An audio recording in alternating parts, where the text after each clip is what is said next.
बौद्ध धर्म की बात करते हैं। लिख रहे हैं क्या? बौद्ध धर्म के संस्थापक की बात करेंगे, वह कौन? गौतम बुद्ध है। बौद्ध धर्म के संस्थापक कौन? और कह सकते हैं इसे एशिया का, अब बात नहीं करेंगे, इसे एशिया का यह ज्योतिपुंज भी कह सकते हैं, light of Asia, light of Asia. और गौतम बुद्ध का जन्म की बात करेंगे तो कब? 563 ईसा पूर्व कपिल वस्तु के लुम्बिनी नामक स्थान पर वह हुआ था। इसके पिता जो था वह शुद्धोदन शाक्यगण के मुखिया थे, शाक्यगण के मुखिया। इसकी माता माया देवी की मृत्यु इसके जन्म के 7वें दिन ही हो गया। और कहता है कि इसके लालन पालन उसके ये जो है सौतेली माँ प्रजापति गौतमी ने। हम कह सकते हैं कि इसका जो जन्म हुआ तो जन्म के मात्र 7वें दिन ही वह कहता है कि उसकी माता का क्या हो गया? देहांत हो गया।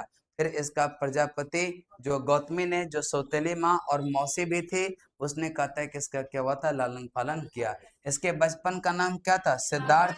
बचपन का नाम बुद्ध के विवाह यह 16 वर्ष की अवस्था में यशोधरा के साथ हो गया। मात्र 16 वर्ष के थे भगवान बुद्ध और उसमें उसका शादी हो गया। किसके साथ? फिर एक संतान पैदा हुआ जिसका नाम था राहुल। क्या नाम था? राहुल। और कहता है क्या सिद्धार्थ जब कपिल वस्तु की सैर पर निकले, उन्हें जो है 4 यह दृश्य देखने को मिला था। एक हम कह सकते हैं कौन सा?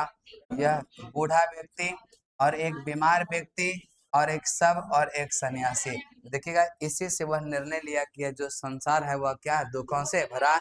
आपकी चाह जितना कम रहेगा, इच्छाएं जितनी कम रहेगी, यह ज्यादा सुख रहेगा उसी में।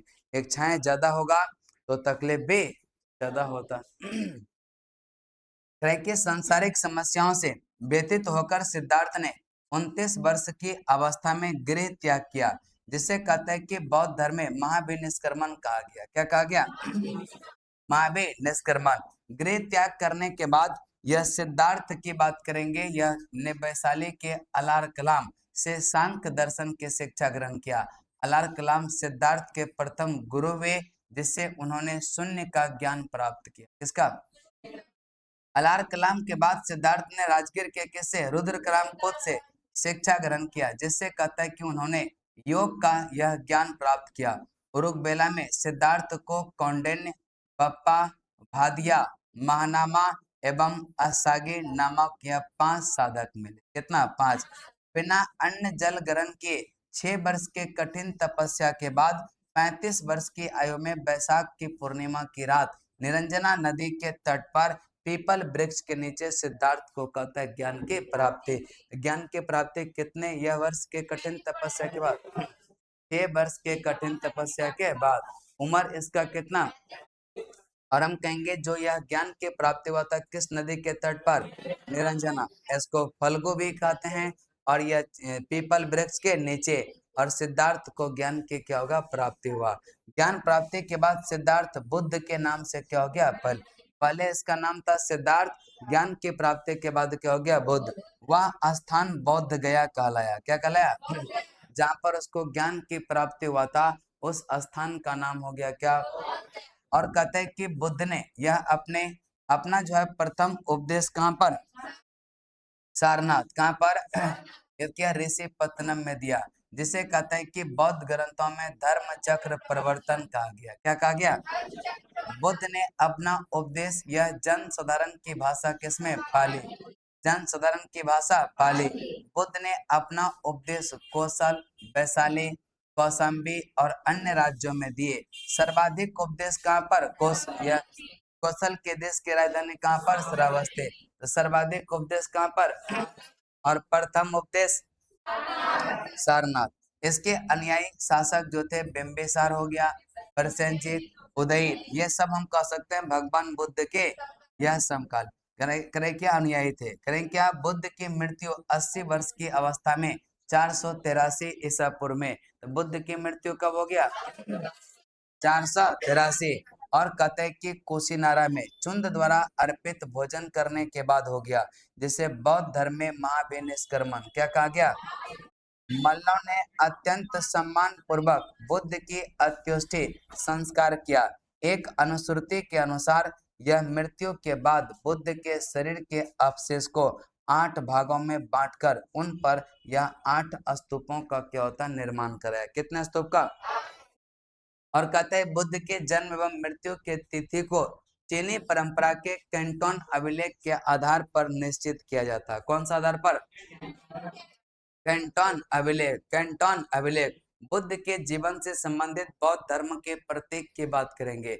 घटना है और प्रतीक है। हम कहेंगे जन्म कमल और सार, कमल और सार, गृह त्याग घोड़ा, गृह त्याग ज्ञान पीपल, प्रथम यज्ञ यह उपदेश की बात करते हैं जब, निर्माण पदचिन्ह, मृत्यु का अस्तु, मृत्यु का, तो जन्म का क्या है? जन्म का कमल और सार, जन्म का गृह त्याग घोड़ा, गृह त्याग ज्ञान पीपल, प्रथम उपदेश निर्माण पदचिन्ह और मृत्यु, मृत्यु अस्तु, मृत्यु अस्तु। इसके बाद आगे चलते हैं, करें क्या बौद्ध धर्म के बारे में हमें विशद ज्ञान जो मिलता वह त्रिपिटक से। किससे? यह त्रिपिटक से मिलता है। किससे मिलता है? त्रिपिटक। सूत्र पिटक, अभिधम पिटक और एक कौन सा? विनय पिटक। तो त्रिपिटक कौन कौन सा है? सूत्र पिटक, अभिधम पिटक और विनय पिटक। तीनों पिटकों की भाषा क्या है? पाली। क्या है? फिर बाद मत की पाली त्रिपिटक सबसे कहता है कि पुराना है। शुद्ध पिटक में बुद्ध के धार्मिक सिद्धांतों के संवाद के रूप में संकलित किया गया। विनय पिटक में संघ के भिक्षु एवं भिक्षुनियों के लिए बनाए गए नियमों का संग्रह। धन के क्वेश्चन पूछा जाता है, जो विनय पिटक है वह किसके लिए है? शुद्ध पिटक है वह किसके लिए क्या है? अभिधम पिटक वह किसके लिए? हम कहेंगे बुद्ध के धार्मिक सिद्धांतों को संवाद के रूप में जो संकलन है वह किसमें? तो शुद्ध पिटक में धार्मिक यह चीजों का धार्मिक संवाद का उल्लेख है, धार्मिक सिद्धांतों का उल्लेख है। किसमें? और कहता है कि जो यह भिक्षु भिक्षुनियों के रहने के लिए जो यह नियमों का संग्रह है, तो जो नियम था संघ का वह किसमें? विनय पिटक।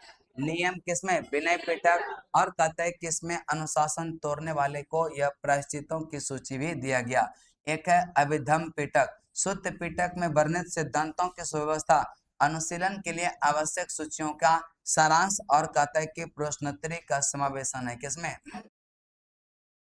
पाली त्रिपिटकों की यह जो है पहली शताब्दी ईसा पूर्व में श्रीलंका के शासक वत्तगामनी की देखरेख में पहली बार क्या हुआ था?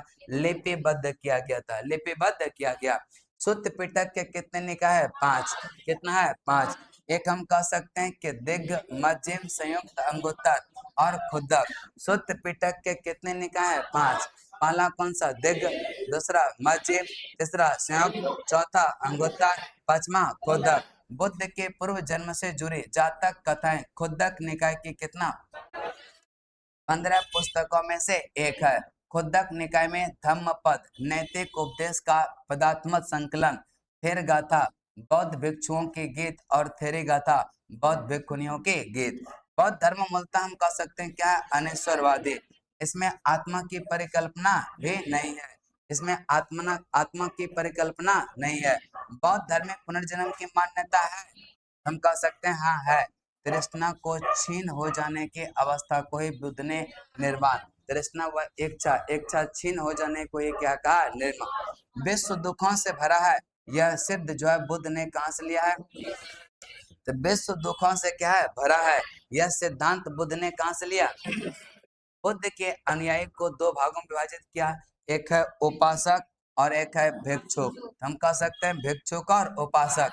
बौद्ध धर्म के सिर्फ प्रचार प्रसार और संन्यास के जो जीवन ग्रहण करता वह हम कह सकते हैं कि भिक्षुक कहलाता।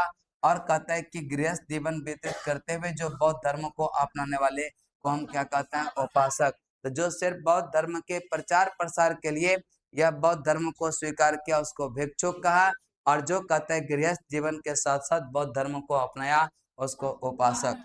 बौद्ध धर्म के वरिष्ठ जो है साध्वी को कहते हैं क्या? थेरी। क्या कहते हैं?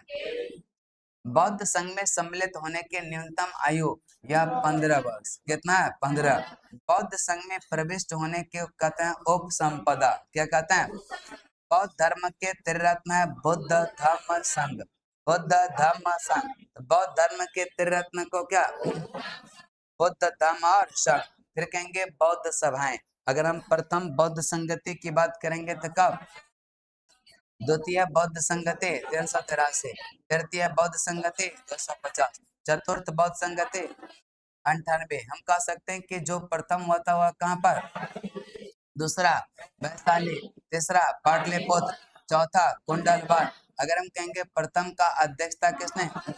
महाकश्यप, दूसरा का सभाकामी, तीसरा का मोगलीपुत्र तीस, और चौथा का वसुमित्र और अश्वघोष। और हम कह सकते हैं कि यह जो प्रथम का शासन काल किसके काल में? प्रथम बौद्ध संगति हुआ था अजात शत्रु के शासन काल में, दूसरा कालाशोक, तीसरा अशोक, चौथा कनिष्क। फिर कहेंगे चतुर्थ बौद्ध संगति के बाद बौद्ध धर्म कितने भागों में? हीनयान और महायान। हीनयान और महायान। हीनयान महायान के बीच प्रमुख अंतर को देख लेते हैं। बुद्ध की अगर हम कहेंगे मूल शिक्षा और व्यक्तिगत पर यह जोर दिया था, कौन? हीनयान। महायान की बात करेंगे सामूहिक मुक्ति, करुणा और बोधिसत्व के मार्ग पर। हीनयान बुद्ध को साधारण पुरुष या साधारण मानव मानते थे। महायान जो है बुद्ध को दिव्य प्राणी यानी भगवान मानते।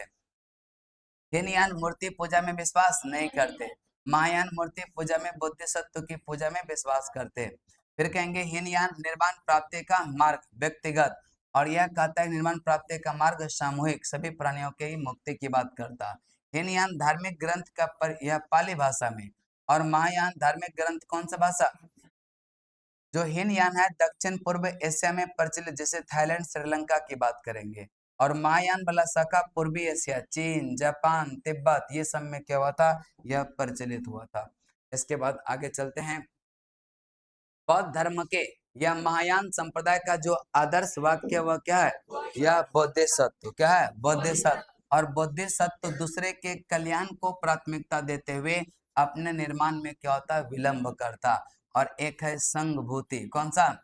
संघभूति एक भारतीय बौद्ध भिक्षु जिन्होंने 4वीं शताब्दी ईस्वी के अंत में यह चीन की यात्रा किया, और उन्होंने सर्वस्तिवाद यह विनय पर भाष्य लिखा। प्रज्ञा यह करे कि प्रज्ञा पारमिता सूत्र महायान सूत्र में सबसे पुराना है, और साथ ही महायान बौद्ध दर्शन के क्या है? नींव भी है। एक है विशुद्धि मग्ग। कौन सा? विशुद्धि मग्ग। फिर बाद बौद्ध धर्म के महाविहार शाखा की शिक्षा का एक विश्वकोश है, जिसे महान बौद्ध या टीकाकार बुद्ध घोष के या 5वीं शताब्दी में श्रीलंका के राजा महानामा के शासनकाल के दौरान यह क्या हुआ था? लिखा गया था। एक है ललित विस्तार। कौन सा?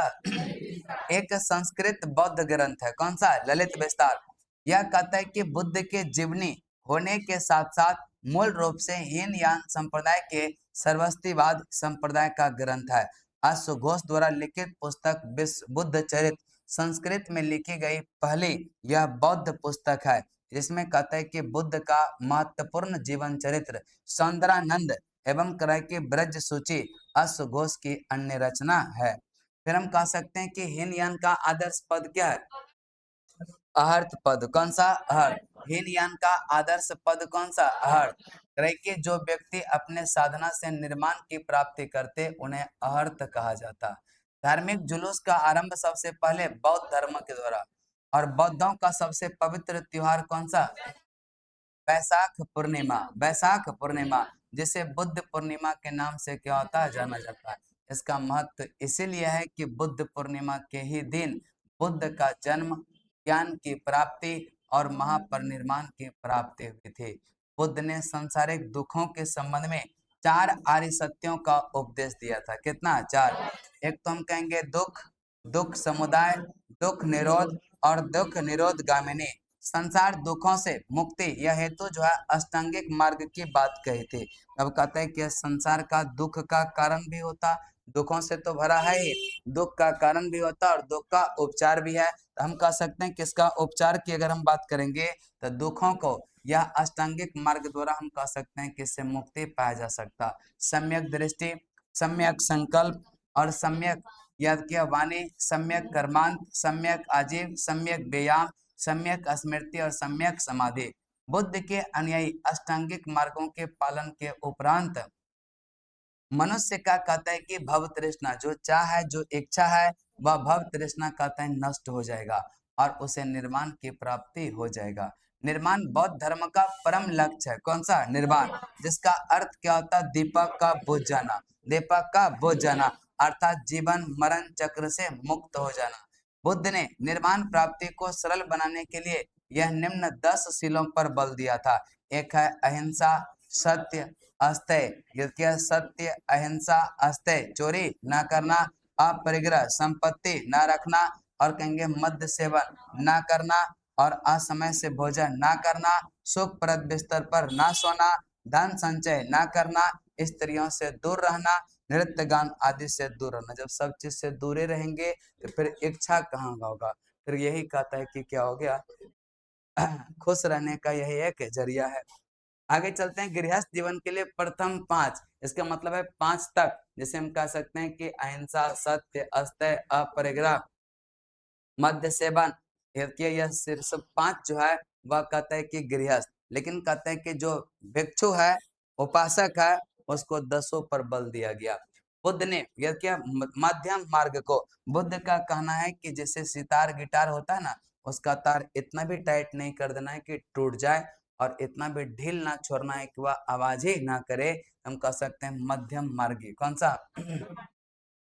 अनिश्वरवाद के संबंध में बौद्ध धर्म एवं जैन धर्म क्या है? समानता।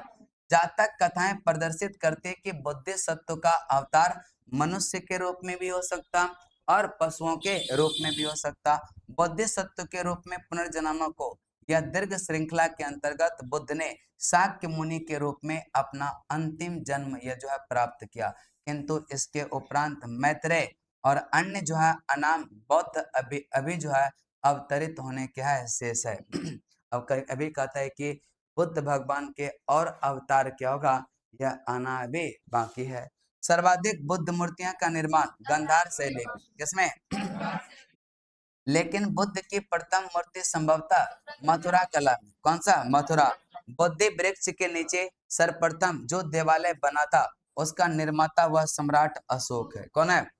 तो जो बोधि वृक्ष के नीचे सर्वप्रथम देवालय का बनाया गया है वह किसके द्वारा? अशोक। उस देवालय के चारों ओर वेदिका बनी हुई है। वह मौर्य काल के बाद लगभग 100 ईसा पूर्व में बनाई गई थी। मंदिर के भीतर बहुत से आलम दीवारों में जो प्रतिमाएं स्थापित है वे पाल या राजाओं के शासनकाल में 8वीं शताब्दी में बनाई गई। लेकिन कहता है कि वास्तविक महाबोधि मंदिर जिस अवस्था में आज आप लोग देख रहे हैं खड़ा, वह कहता है कि अधिकतर औपनिवेशिक यानी कि अंग्रेज के कालों में बनाया गया है। किस काल में? औपनिवेशिक काल में, अपने 7वीं शताब्दी के पुराने स्वरूप में बनाया गया। और हम कहेंगे मंदिर का रूपांतरण या रूपांकन जो है असामान्य किस्म का है। ना तो पूरी तरीके से इसको द्रविड़ शैली कह सकते हैं और ना ही पूरी तरीके से नागर। यह नागर मंदिर का किनारा जो है संकरा, लेकिन कहता है कि द्रविड़ मंदिर की तरह क्या बिना मोर के सीधे ऊपर की ओर उठा हुआ है। तिब्बत, भूटान, पड़ोसी देशों में बौद्ध धर्म का प्रचार यह पदम संभव, जिसको हम कहते हैं गुरु रिनपाच, क्या कहते हैं? इसका संबंध बौद्ध धर्म के ब्रजयान शाखा से था। इनकी 123 फीट ऊंची मूर्ति हिमाचल प्रदेश के रेवारसर झील में। कहां पर? फिर कहेंगे भारत में उपासना के जाने वाले प्रथम मूर्ति संभवतः किसका है? बुद्ध का। किसका? बुद्ध का। आगे है स्तूप। वैदिक काल से भारत में प्रचलित सावधान टीले थे। कौन सा? स्तूप। देखिएगा स्तूप जो है वैदिक काल से भारत में प्रचलित सावधान टीले थे, जिसमें कहता है मृतकों के अवशेष और राख को क्या होता? रखा जाता। अशोक के शासन काल में स्तूप काल कला अपने चरमोत्कर्ष पर था। स्तूप कला अपने चरमोत्कर्ष पर किसके काल में? अशोक। और उसने अपने राज्य काल के दौरान यह 84,000 स्तूपों का निर्माण किया था। किसने? अब देखेंगे यहाँ पर प्रमुख स्तूप है और उसका लोकेशन दिया है। तपोमठ कहाँ पर? तपोगांव, हिमाचल प्रदेश। तपोगांव, हिमाचल प्रदेश। फिर कहेंगे नामग्याल मठ, धर्मशाला, हिमाचल प्रदेश। हेमिस मठ, लद्दाख। हिक्से मठ, लद्दाख। सासुर मठ, लाहौल स्पीति, हिमाचल प्रदेश। मिड्रालिंग मठ, देहरादून, उत्तराखंड। रूमटेक मठ, गंगटोक, सिक्किम। गंगटोक, सिक्किम। और तवांग, तवांग। नामद्रालिंग मठ है मैसूर। बोधिमंडा, बोध गया। बोधिमंडा, बोध गया। बताएंगे टाबो मठ, या ताबोगांव यह हिमाचल प्रदेश, नामग्याल मठ धर्मशाला, हेमिस मठ लद्दाख, थेक्से लद्दाख, सासुर मठ मिड्रालिंग मठ देहरादून, रूमटेक गंगटोक, और हम कहेंगे तवांग तवांग, नामड्रालिंग मैसूर, बोधिमंडा बोध गया। बोधिमंडा वैदिक परंपरा से प्रेरित स्तूपों को बौद्ध द्वारा लोकप्रिय बनाया गया। बुद्ध के मृत्यु के बाद बुद्ध के शरीर के अवशेष या 8 भागों में विभाजित कर यह स्तूपों का क्या हुआ था, निर्माण किया गया। स्तूपों को 5 श्रेणी में बांटा गया। कितने श्रेणी में? एक हम कह सकते हैं अवशेष स्तूप। कौन सा? जिसमें बुद्ध और अन्य धार्मिक व्यक्तियों के जो अवशेष रखा होता, वह अवशेष रख करके जो डिब्बी रखता था उसमें भर करके उस पर जो टीला का निर्माण करता, उसको हम अवशेष स्तूप कहते हैं। क्या कहते हैं? सांची का स्तूप अवशेष स्तूप का क्या है, उदाहरण है। एक है वस्तु स्तूप, बुद्ध या उससे शिष्य के संबंधित जो वस्तु है, वस्तु को रख करके अगर हम स्तूप का निर्माण कर देंगे उसको वस्तु स्तूप कहा जाता है। वैशाली का जो स्तूप है वह वस्तु स्तूप का ही क्या है, उदाहरण है। एक है स्मारक स्तूप। कौन सा? स्मारक, जो बुद्ध और उसके शिष्यों के जीवन की घटनाओं को याद करने के लिए यह बनाए गए। जैसे हम कह सकते हैं श्रीलंका के अनुराधपुर का स्तूप, उसको कहते हैं स्मारक। जो बुद्ध और उसके शिष्यों के जीवन की घटनाओं को याद करने के लिए स्तूप का निर्माण किया, उसको क्या कहते हैं, स्मारक स्तूप। एक है प्रतीकात्मक स्तूप। कौन सा? प्रतीकात्मक, जो करें कि बौद्ध धर्मशास्त्र में विभिन्न पहलुओं के प्रतीक के लिए बनाया गया।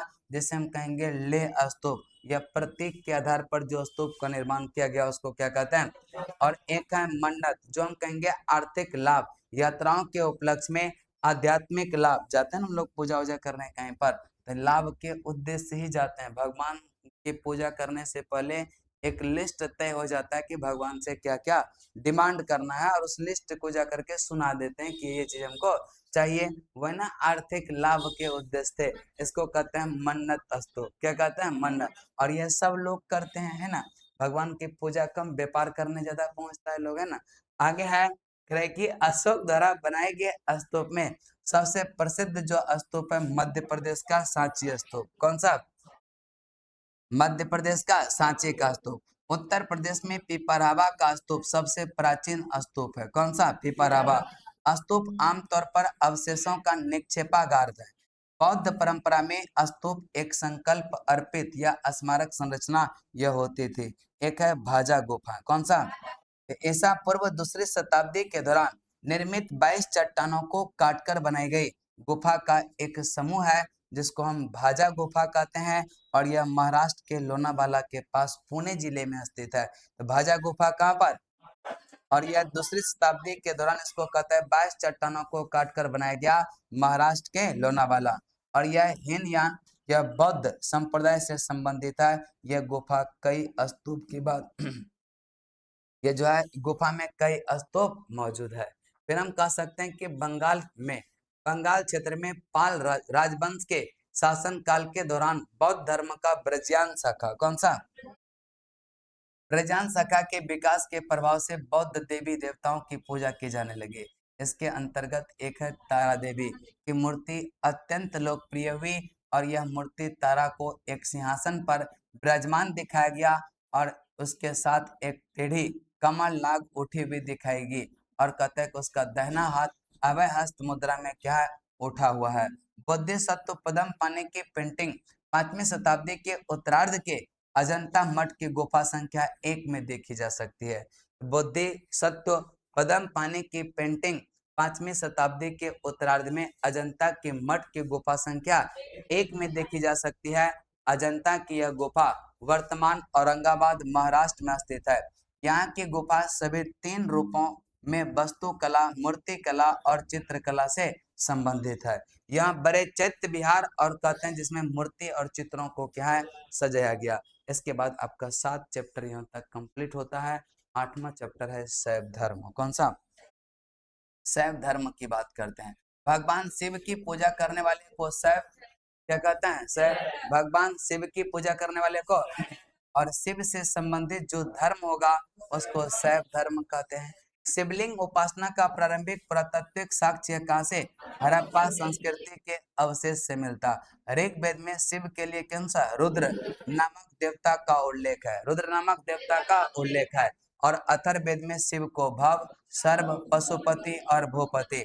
अथर्ववेद में शिव को भव, सर्व, पशुपति और भूपति यह कहा गया। लिंग पूजा का पहला स्पष्ट वर्णन मत्स्य पुराण किसमें? लिंग पूजा का पहला स्पष्ट वर्णन किसमें? यह मत्स्य पुराण किसमें? मत्स्य। महाभारत के अनुशासन पर्व से ही भी जो है लिंग पूजा का क्या वर्णन मिलता। महाभारत के अनुशासन पर्व से कौन सा? लिंग पूजा का वर्णन। रुद्र के जो है पत्नी के रूप में पार्वती का नाम यह तैतरीय अरण्यक से मिलता है। कौन सा? तैतरीय अरण्य, तैतरीय अरण्यक। शिव की पत्नी के सौम्य रूप जैसे कि पद्मा, पार्वती, उमा, गौरी, भैरवी, ये सब शिव की पत्नी के सौम्य रूप की बात। एक है वामन पुराण। कौन सा? वामन पुराण में शैव संप्रदाय की संख्या कितना? 4 बताई गई। एक है पाशुपत संप्रदाय। कौन सा? एक है कपालिक, कालामुख और एक है कौन सा? लिंगायत। हम कहेंगे वामन पुराण में शैव संप्रदाय की संख्या कितना? 4। हम कहेंगे पहला कौन? पाशुपत, दूसरा कपालिक, तीसरा कालामुख, चौथा लिंगायत। पाशुपत संप्रदाय शैव का सर्वाधिक प्रचलित यह प्राचीन संप्रदाय है। इसके संस्थापक जो है लकुलिश थे। कौन थे? जिसे भगवान शिव के 18 अवतारों में से एक माना जाता। 18 अवतारों में से एक माना जाता। पशुपात संप्रदाय के अनुयायियों को कहते हैं पंचार्थिक। क्या कहते हैं? पशुपात यह संप्रदाय के अनुयायियों को पंचार्थिक। और इस मत का प्रमुख सैद्धांतिक ग्रंथ कौन सा है? पशुपात सूत्र। कौन सा? पशुपात। श्रीकर पंडित एक विख्यात पशुपात आचार्य थे। कपालिक संप्रदाय के इष्ट देव कौन? भैरव। कपालिक संप्रदाय के इष्ट देव कौन?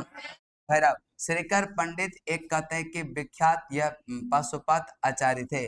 और इस संप्रदाय का जो प्रमुख यह केंद्र था वह कहाँ पर? यह हम कह सकते हैं कि जो कपालिक संप्रदाय है इसके इष्ट देव है भैरव और इसका प्रमुख केंद्र श्रीशैल आंध्र प्रदेश में पड़ता। कालामुख संप्रदाय के अनुयायियों को शिव पुराण में क्या कहा गया? महाव्रत धर। कालामुख संप्रदाय के अनुयायियों को शिव पुराण में महाव्रत धर। इस संप्रदाय के लोग नर कपाल में ही भोजन, जल तथा सुरापान करते और साथ ही अपने शरीर पर चिता की भस्म भी मलते। लिंगायत संप्रदाय के दक्षिण में प्रचलित था और इसे जंगम भी कहा जाता। क्या कहते हैं? लिंगायत संप्रदाय दक्षिण में प्रचलित है और इसको क्या कहते हैं? जंगम। क्या कहते हैं? जंगम। क्या कहते हैं? इसके बाद है शून्य संपादने। कौन सा? शून्य संपादने। यह लिंगायतों का मुख्य धार्मिक ग्रंथ है। कौन सा? शून्य। वह सब पुराण में लिंगायत संप्रदाय के प्रवर्तक है अल्लाह प्रभु। कौन सा? और उसके शिष्य वासव को बताया गया। किसको? वासव। इस संप्रदाय को वीरशैव संप्रदाय भी कहा गया। क्या कहा गया? वीरशैव संप्रदाय। वासव और उसका भतीजा चन्ना वासव कर्नाटक के कलचुरी राजा के दरबार में रहते थे। जैनों के साथ कठिन संघर्ष के उपरांत उन्होंने अपने मत की यह स्थापना की और उन्होंने जाति प्रथा का कड़ा विरोध किया और उपवास, प्रीतिभोज, तीर्थ यात्रा एवं बलि प्रथा को अस्वीकार किया। बाल विवाह का विरोध किया और कहता है कि विधवा विवाह की क्या हुआ था? अनुमति दी। विधवा विवाह की क्या हुआ? अनुमति दिया। इसके बाद अगला चलते हैं हम। परामी थोड़ा सा कुछ छूटा है ना बहुत।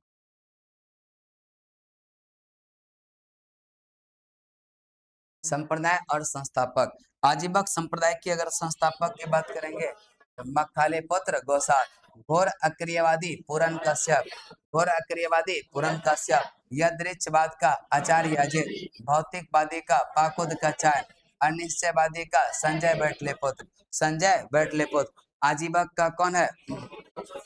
मखाले पुत्र गौसाल, घोर अक्रियवादी पूरन कश्यप और यह दृच्छवाद का आचार्य, भौतिकवादी का पाकुत का चाय, अनिश्चयवादी का संजय बैठले पुत्र। संजय बैठले पुत्र। इसके बाद आगे चलते हैं जिसे हम कह सकते हैं यह 12वीं शताब्दी में राजा कुलोत्तुंग द्वितीय, राजा कुलोत्तुंग द्वितीय के शासन काल में सिक्कलिहार। कौन सा? सिक्कलिहार द्वारा लिखित तिरुतुंदर पुराणम, ध्यान रखिएगा, तिरुतुंदर पुराणम के लेखक की बात करेंगे सेक्किलिहार है। कौन है? तिरुतुंदर पुराणम। क्या नाम है? तिरुतुंदर पुराणम। इसका लेखक कौन? इसको थिरुथोंडा थोडई क्या कहते हैं? या थिरुथोंडा थोगई भी कहा जाता, जो तमिल में पांचवें वेद के रूप में भी जाना जाता है। और कहता है कि शैव परंपरा में 12वीं पुस्तक भगवान शिव की, यह भगवान शिव की पूजा के लिए समर्पित एक भक्ति पाठ है। इसे तमिल शैववाद में एक महत्वपूर्ण कार्य माना जाता। यह पाठ तमिलनाडु में भगवान शिव के भक्तों द्वारा व्यापक रूप से कहता है पढ़ा और सुनाया जाता। इसे तमिल में शैव परंपरा के अनुयायियों के लिए आध्यात्मिक ज्ञान का एक महत्वपूर्ण स्रोत माना जाता है। किसको? तिरुतुंदर पुराणम को। और यह तमिल शैववाद के वेद कवियों 63 नैनार की कहानी भी क्या है बताता। इसके बाद हम कह सकते हैं कि 10वीं शताब्दी में मत्स्येंद्र नाथ ने नाथ संप्रदाय की स्थापना किया। किसने? मत्स्येंद्र नाथ। नाथ संप्रदाय की स्थापना किसने? और इस संप्रदाय का व्यापक प्रचार प्रसार बाबा गोरखनाथ के समय, किसके समय में? और गोरखनाथ ने जो है वर्ण व्यवस्था और ब्राह्मणों के विशेषाधिकारों की आलोचना की। उसके द्वारा प्रतिपादित सिद्धांतों को तंत्र कहा गया। क्या कहा गया? और इसकी सदस्यता बिना जाति भेद सबके लिए क्या था? खुली थी। दक्षिण भारत में शैव धर्म चालुक्य, राष्ट्रकूट, पल्लव एवं चोलों के समय लोकप्रिय रहा। पल्लव यह काल में शैव धर्म का प्रचार प्रसार नैनारों द्वारा किया गया। किसके द्वारा? तो पल्लव काल में जो हम कह सकते हैं शैव धर्म का प्रचार प्रसार किसके द्वारा? नैनार संतों की संख्या हम कह सकते हैं कितना? यह 63, जिसमें कहता है कि अपार, तेरो ज्ञान, समंदरन और कहता है कि सुंदर मूर्ति आदि के नाम उल्लेखनीय है। पशुपतिनाथ मंदिर, कौन सा? पशुपति। नेपाल के यह राजधानी काठमांडू से 3 किलोमीटर उत्तर पश्चिम में बागमती नदी के किनारे देवपाटन गांव में स्थित एक विशाल शिव मंदिर है। यह कहाँ की बात करता? नेपाल के काठमांडू। और इस मंदिर का नाम है पशुपतिनाथ। क्या नाम है? नेपाल के धर्मनिरपेक्ष राष्ट्र बनने से पहले यह मंदिर राष्ट्रीय देवता भगवान पशुपतिनाथ का मुख्य निवास माना जाता। और इस परिसर को सन 1979 में यूनेस्को विश्व सांस्कृतिक विरासत स्थल के रूप में सूचीबद्ध किया गया। मुख्य मंदिर का निर्माण वास्तुकला की नेपाली पैगोडा, कौन सा? Nepali pagoda, Nepali pagoda. फिर हम कह सकते हैं कि मुंबई के पास स्थित एलिफेंटा की गुफा शैव धर्म से संबंधित है। किस धर्म से? मुंबई के जो पास यह एलिफेंटा की गुफा है वह किससे संबंधित है? एलोरा के प्रसिद्ध कैलाश मंदिर का निर्माण राष्ट्रकूटों ने। किसने? राष्ट्रकूटों ने।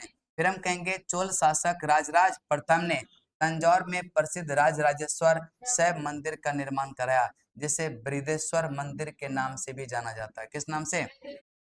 कुषाण शासक की मुद्राओं पर शिव एवं नंदी का एक साथ अंकन प्राप्त होता। कुषाण शासकों की मुद्रा पर यह किसका? शिव और नंदी, शिव और नंदी। शिव अद्वैत विचारधारा के मुख्य प्रवर्तक श्रीकांत शिवाचार्य है। कौन है? श्रीकांत शिवाचार्य। इसके अनुसार शिव और ब्रह्मा एक और समान है, एक और समान। फिर आता है अगला चैप्टर का वैष्णव धर्म। कौन सा? वैष्णव धर्म। वैष्णव धर्म के विषय में जानकारी उपनिषदों में मिलती है। कहां पर? वैष्णव धर्म के विषय में आरंभिक जानकारी किसमें? उपनिषद। और इसका विकास भागवत धर्म से हुआ। कौन से धर्म से? भागवत धर्म से। नारायण के पूजक मूलतः पंचरात्र कहे जाते हैं। क्या कहते हैं? नारायण के पूजक मूलतः क्या? पंचरात्र। वैष्णव धर्म के प्रवर्तक कृष्ण थे, जो वृषण कबीले के थे। और कहते हैं कि जिनका निवास स्थान मथुरा, निवास स्थान मथुरा, निवास स्थान। कृष्ण का उल्लेख सर्वप्रथम छांदोग्य उपनिषद में देवकी पुत्र और अंगिरस के शिष्य के रूप में हुआ। वासुदेव कृष्ण का सबसे प्रारंभिक अभिलेखीय उल्लेख वेशनगर स्तंभ अभिलेख में पाया जाता। विष्णु के 10 अवतार का उल्लेख मत्स्य पुराण में। किसमें? जो विष्णु भगवान के 10 अवतार का उल्लेख है वह किसमें? मत्स्य पुराण में। किसमें? मत्स्य। 10 अवतार इस प्रकार मत्स्य है, कूर्म, वराह, नृसिंह, वामन, परशुराम, राम, बलराम, बुद्ध एवं कल्कि। गुप्त काल में विष्णु का सबसे प्रसिद्ध अवतार जो है वह वराह अवतार है। कौन सा?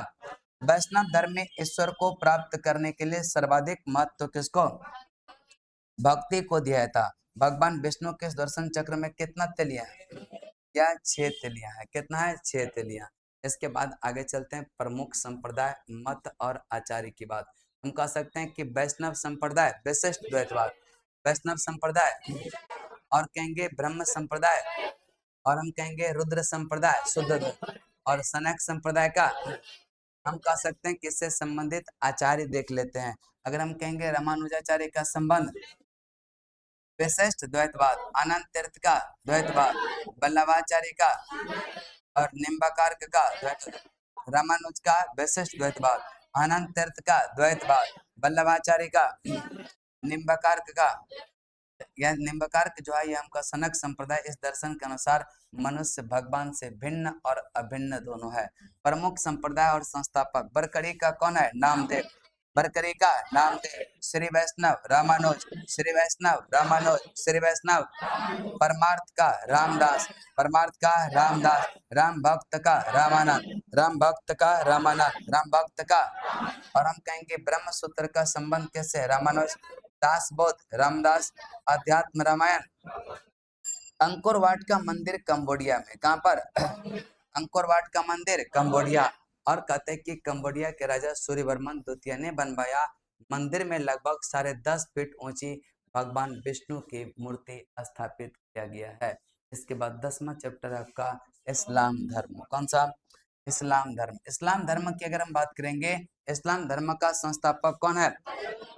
हजरत मोहम्मद साहब, हजरत मोहम्मद साहब। हजरत मोहम्मद साहब का जन्म 570 ईस्वी मक्का में, कहां पर? मक्का। प्रमुख कुरैश कबीले में हुआ था, प्रमुख कुरैश कबीले। इसके पिता का नाम अब्दुल्ला, माता का नाम अमीना। उसका लालन पालन किसने? उसके चचा थे अबू तालिब ने।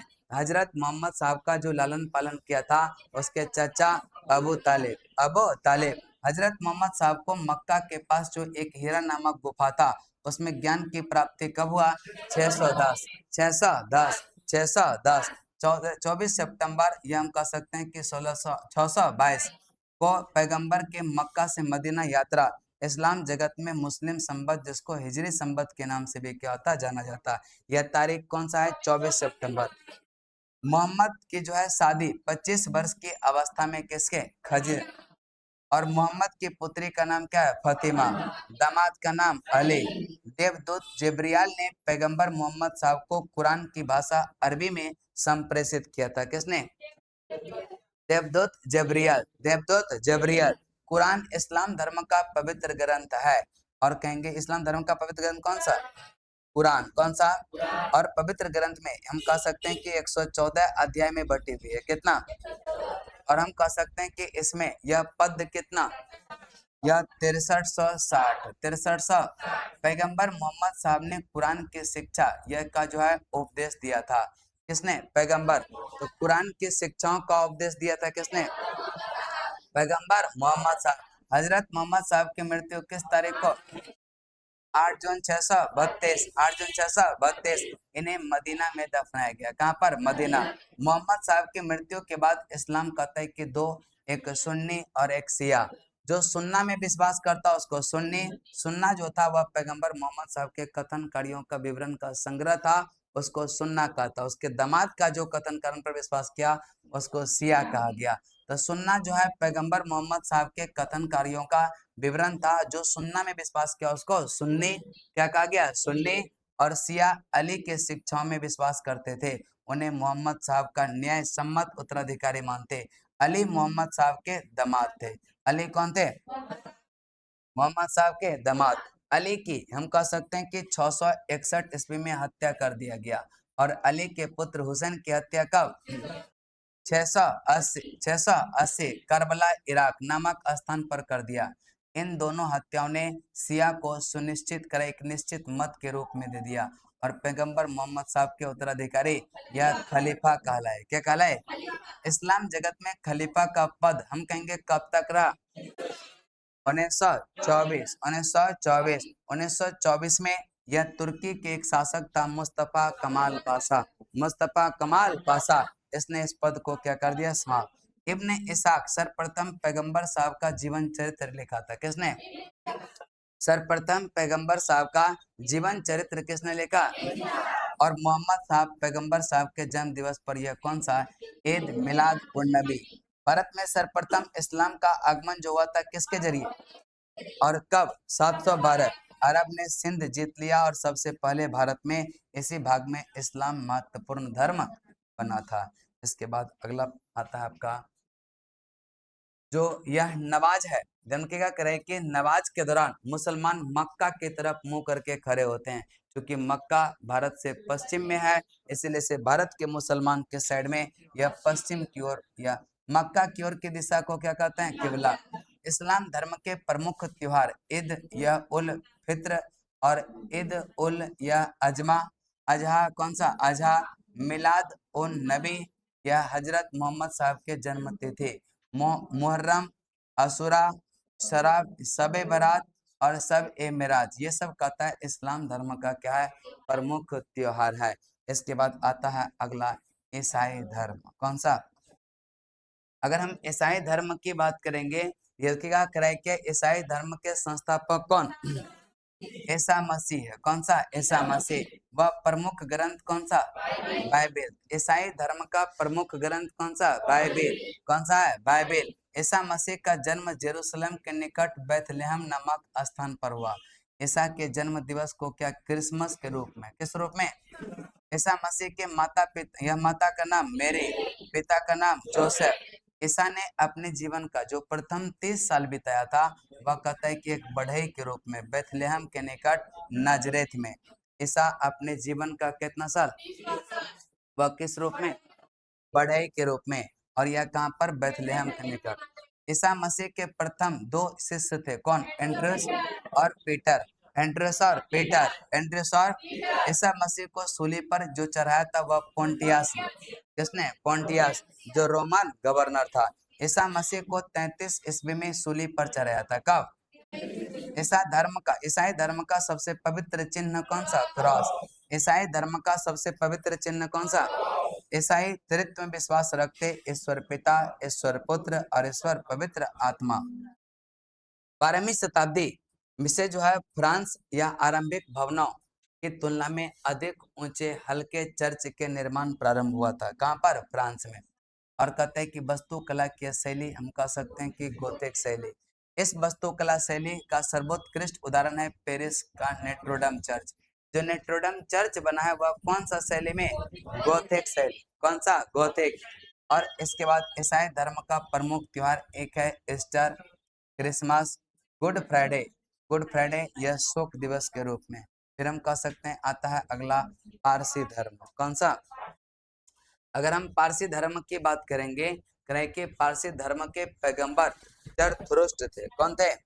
जरथुरुस्ट यह ईरानी थे। इसके शिक्षाओं का संकलन जिंदा अवस्था किसमें? पारसी धर्म के पैगंबर जरथुरुस्ट थे और इसके शिक्षाओं का संकलन जिंदा अवस्था जो पारसियों का धार्मिक ग्रंथ है। इसके मूल शिक्षा यह सूत्र है। इसके मूल शिक्षा यह का सूत्र है सद्विचार, सद्वचन और सद्कार्य। इसके अनुयायी एक ईश्वर किसको मानते? अहोर को। किसको? अहोर। और इस धर्म के अनुयायी को अग्नि पूजक कहा जाता है। क्या कहा था? यह अग्नि पूजक कहा जाता है। क्या कहा था? अग्नि पूजक। इसके बाद मगध राज्य का उत्कर्ष की बात करता। मगध राज्य का उत्कर्ष। फिर हम कह सकते हैं कि मगध के सबसे प्राचीन वंश का जो संस्थापक है वह कौन? बृहद्रथ। कौन है? बृहद्रथ। और इसकी राजधानी गिरिब्रज या राजगिरी। जरासंध बृहद्रथ का पुत्र था। इसलिए जरासंध कौन था? आर्यक वंश के संस्थापक बिंबिसार मगध की गद्दी पर कब? 544 बैठा था और कहता है वह बौद्ध धर्म का अनुयायी था। यह प्रथम भारतीय राजा था जिसने प्रशासनिक व्यवस्था पर क्या हुआ था? बल दिया। कौन? बिंबिसार ने ब्रह्मदत्त को हराकर अंग राज्य को मगध में क्या हुआ था? मिला लिया। और बिंबिसार ने राजगिरी का निर्माण कर वहां पर अपनी राजधानी बनाया था। किसने? बिंबिसार ने हम कह सकते हैं मगध पर करीब 52 वर्षों तक शासन किया था। कितने वर्षों तक? तो बिंबिसार ने मगध पर कितने वर्षों तक? और महात्मा बुद्ध की सेवा में बिंबिसार ने किसको भेजा था? राजवैद्य जीवक। अवंती के राजा यह प्रदोत जब कहते हैं पांडु रोग से ग्रसित थे, उसकी सेवा के लिए भी यह जीवक को भेजा था। बिंबिसार ने वैवाहिक संबंध स्थापित करके साम्राज्य का विस्तार किया करता। हम कह सकते हैं बहुत तेज तर्रार शासक था। शादी करके यह जो दहेज में साम्राज्य को ही ले लेता, वैसे साम्राज्य का विस्तार करता। हम कहेंगे इसने कौशल या नरेश प्रसेनजीत की बहन, यह हम कह सकते हैं महाकौशला से, किसे? वैशाली के चेटक की पुत्री चलनना और मध्य देश आधुनिक पंजाब की राजकुमारी क्षेमा से शादी किया। बिंबिसार की हत्या के बाद उसका पुत्र अजातशत्रु यह जो है कर दिया, अपना ही पिता का हत्या अपना सत्ता स्थापित करने के लिए किया था। किसने? अजातशत्रु। और खुद भी इसी कारण मारा गया। कौन? अजातशत्रु। 493 यह ईसा पूर्व में मगध की गद्दी पर बैठता। उसका उपनाम क्या था? खुने। वह प्रारंभ में जैन धर्म का अनुयायी था। कौन? अजातशत्रु ने 32 वर्षों तक मगध की शासन किया था। कितने वर्षों तक? अजातशत्रु का सुयोग्य मंत्री जो था वत्सकार था, और इसी की सहायता से यह अजातशत्रु ने वैशाली पर क्या हुआ था? विजय प्राप्त किया था। विजय प्राप्त किया था। फिर हम कह सकते हैं जैन ग्रंथों से पता चलता है कि लिच्छवियों से युद्ध में अजातशत्रु ने प्रथम बार यह रथ मुसल, जो आधुनिक टैंकों के समान होता था, रथ मुसल। कौन सा? रथ मुसल। और एक है महाशिला कंटक, जो गुलेल था, जो गुप्त हथियारों का प्रयोग करता था। दो गुप्त हथियार का प्रयोग किया था, रथ मुसल और हम कह सकते हैं महाशिला कंटक। महाशिला 461 ईसा पूर्व में अपने पिता की हत्या कर उदयन मगध की गद्दी पर बैठ जाता है।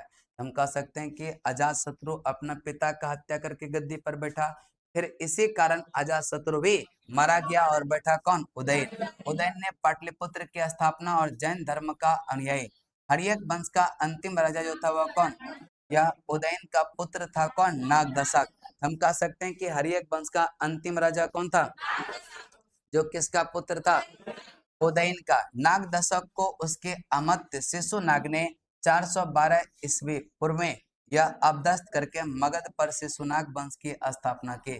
शिशुनाग ने अपनी राजधानी पाटलिपुत्र से हटाकर वैशाली में स्थापित किया। शिशुनाग का उत्तराधिकारी कलाशोक पुनः राजधानी को पाटलिपुत्र ले गया, और शिशुनाग वंश का अंतिम राजा जो था नंदीवर्धन। कौन था? नंदीवर्धन। फिर कहेंगे नंद वंश का जो संस्थापक है महापद्मनाथ। अंतिम शासक घनानंद था। यह सिकंदर का समकालीन था, और इसे चंद्रगुप्त मौर्य ने युद्ध में क्या हुआ था? पराजित किया। ठीक है, भूख लग गया, बोतल से पटकने लगे। ठीक है, आगे है कह रहे क्या? इसने जो है मगध पर एक नए राजवंश या मौर्य वंश की स्थापना। बहुत लोग का तो रिकॉर्ड आज टूट रहा होगा कि पहली बार ऐसा जिंदगी में हुआ होगा, स्टूडेंट को लगातार हम लोग 14 चैप्टर तक पढ़े। बहुत लोगों का हुआ होगा ऐसा, है ना? इतिहास में, आपके इतिहास में यहाँ तो कई बार ऐसा हुआ है ना?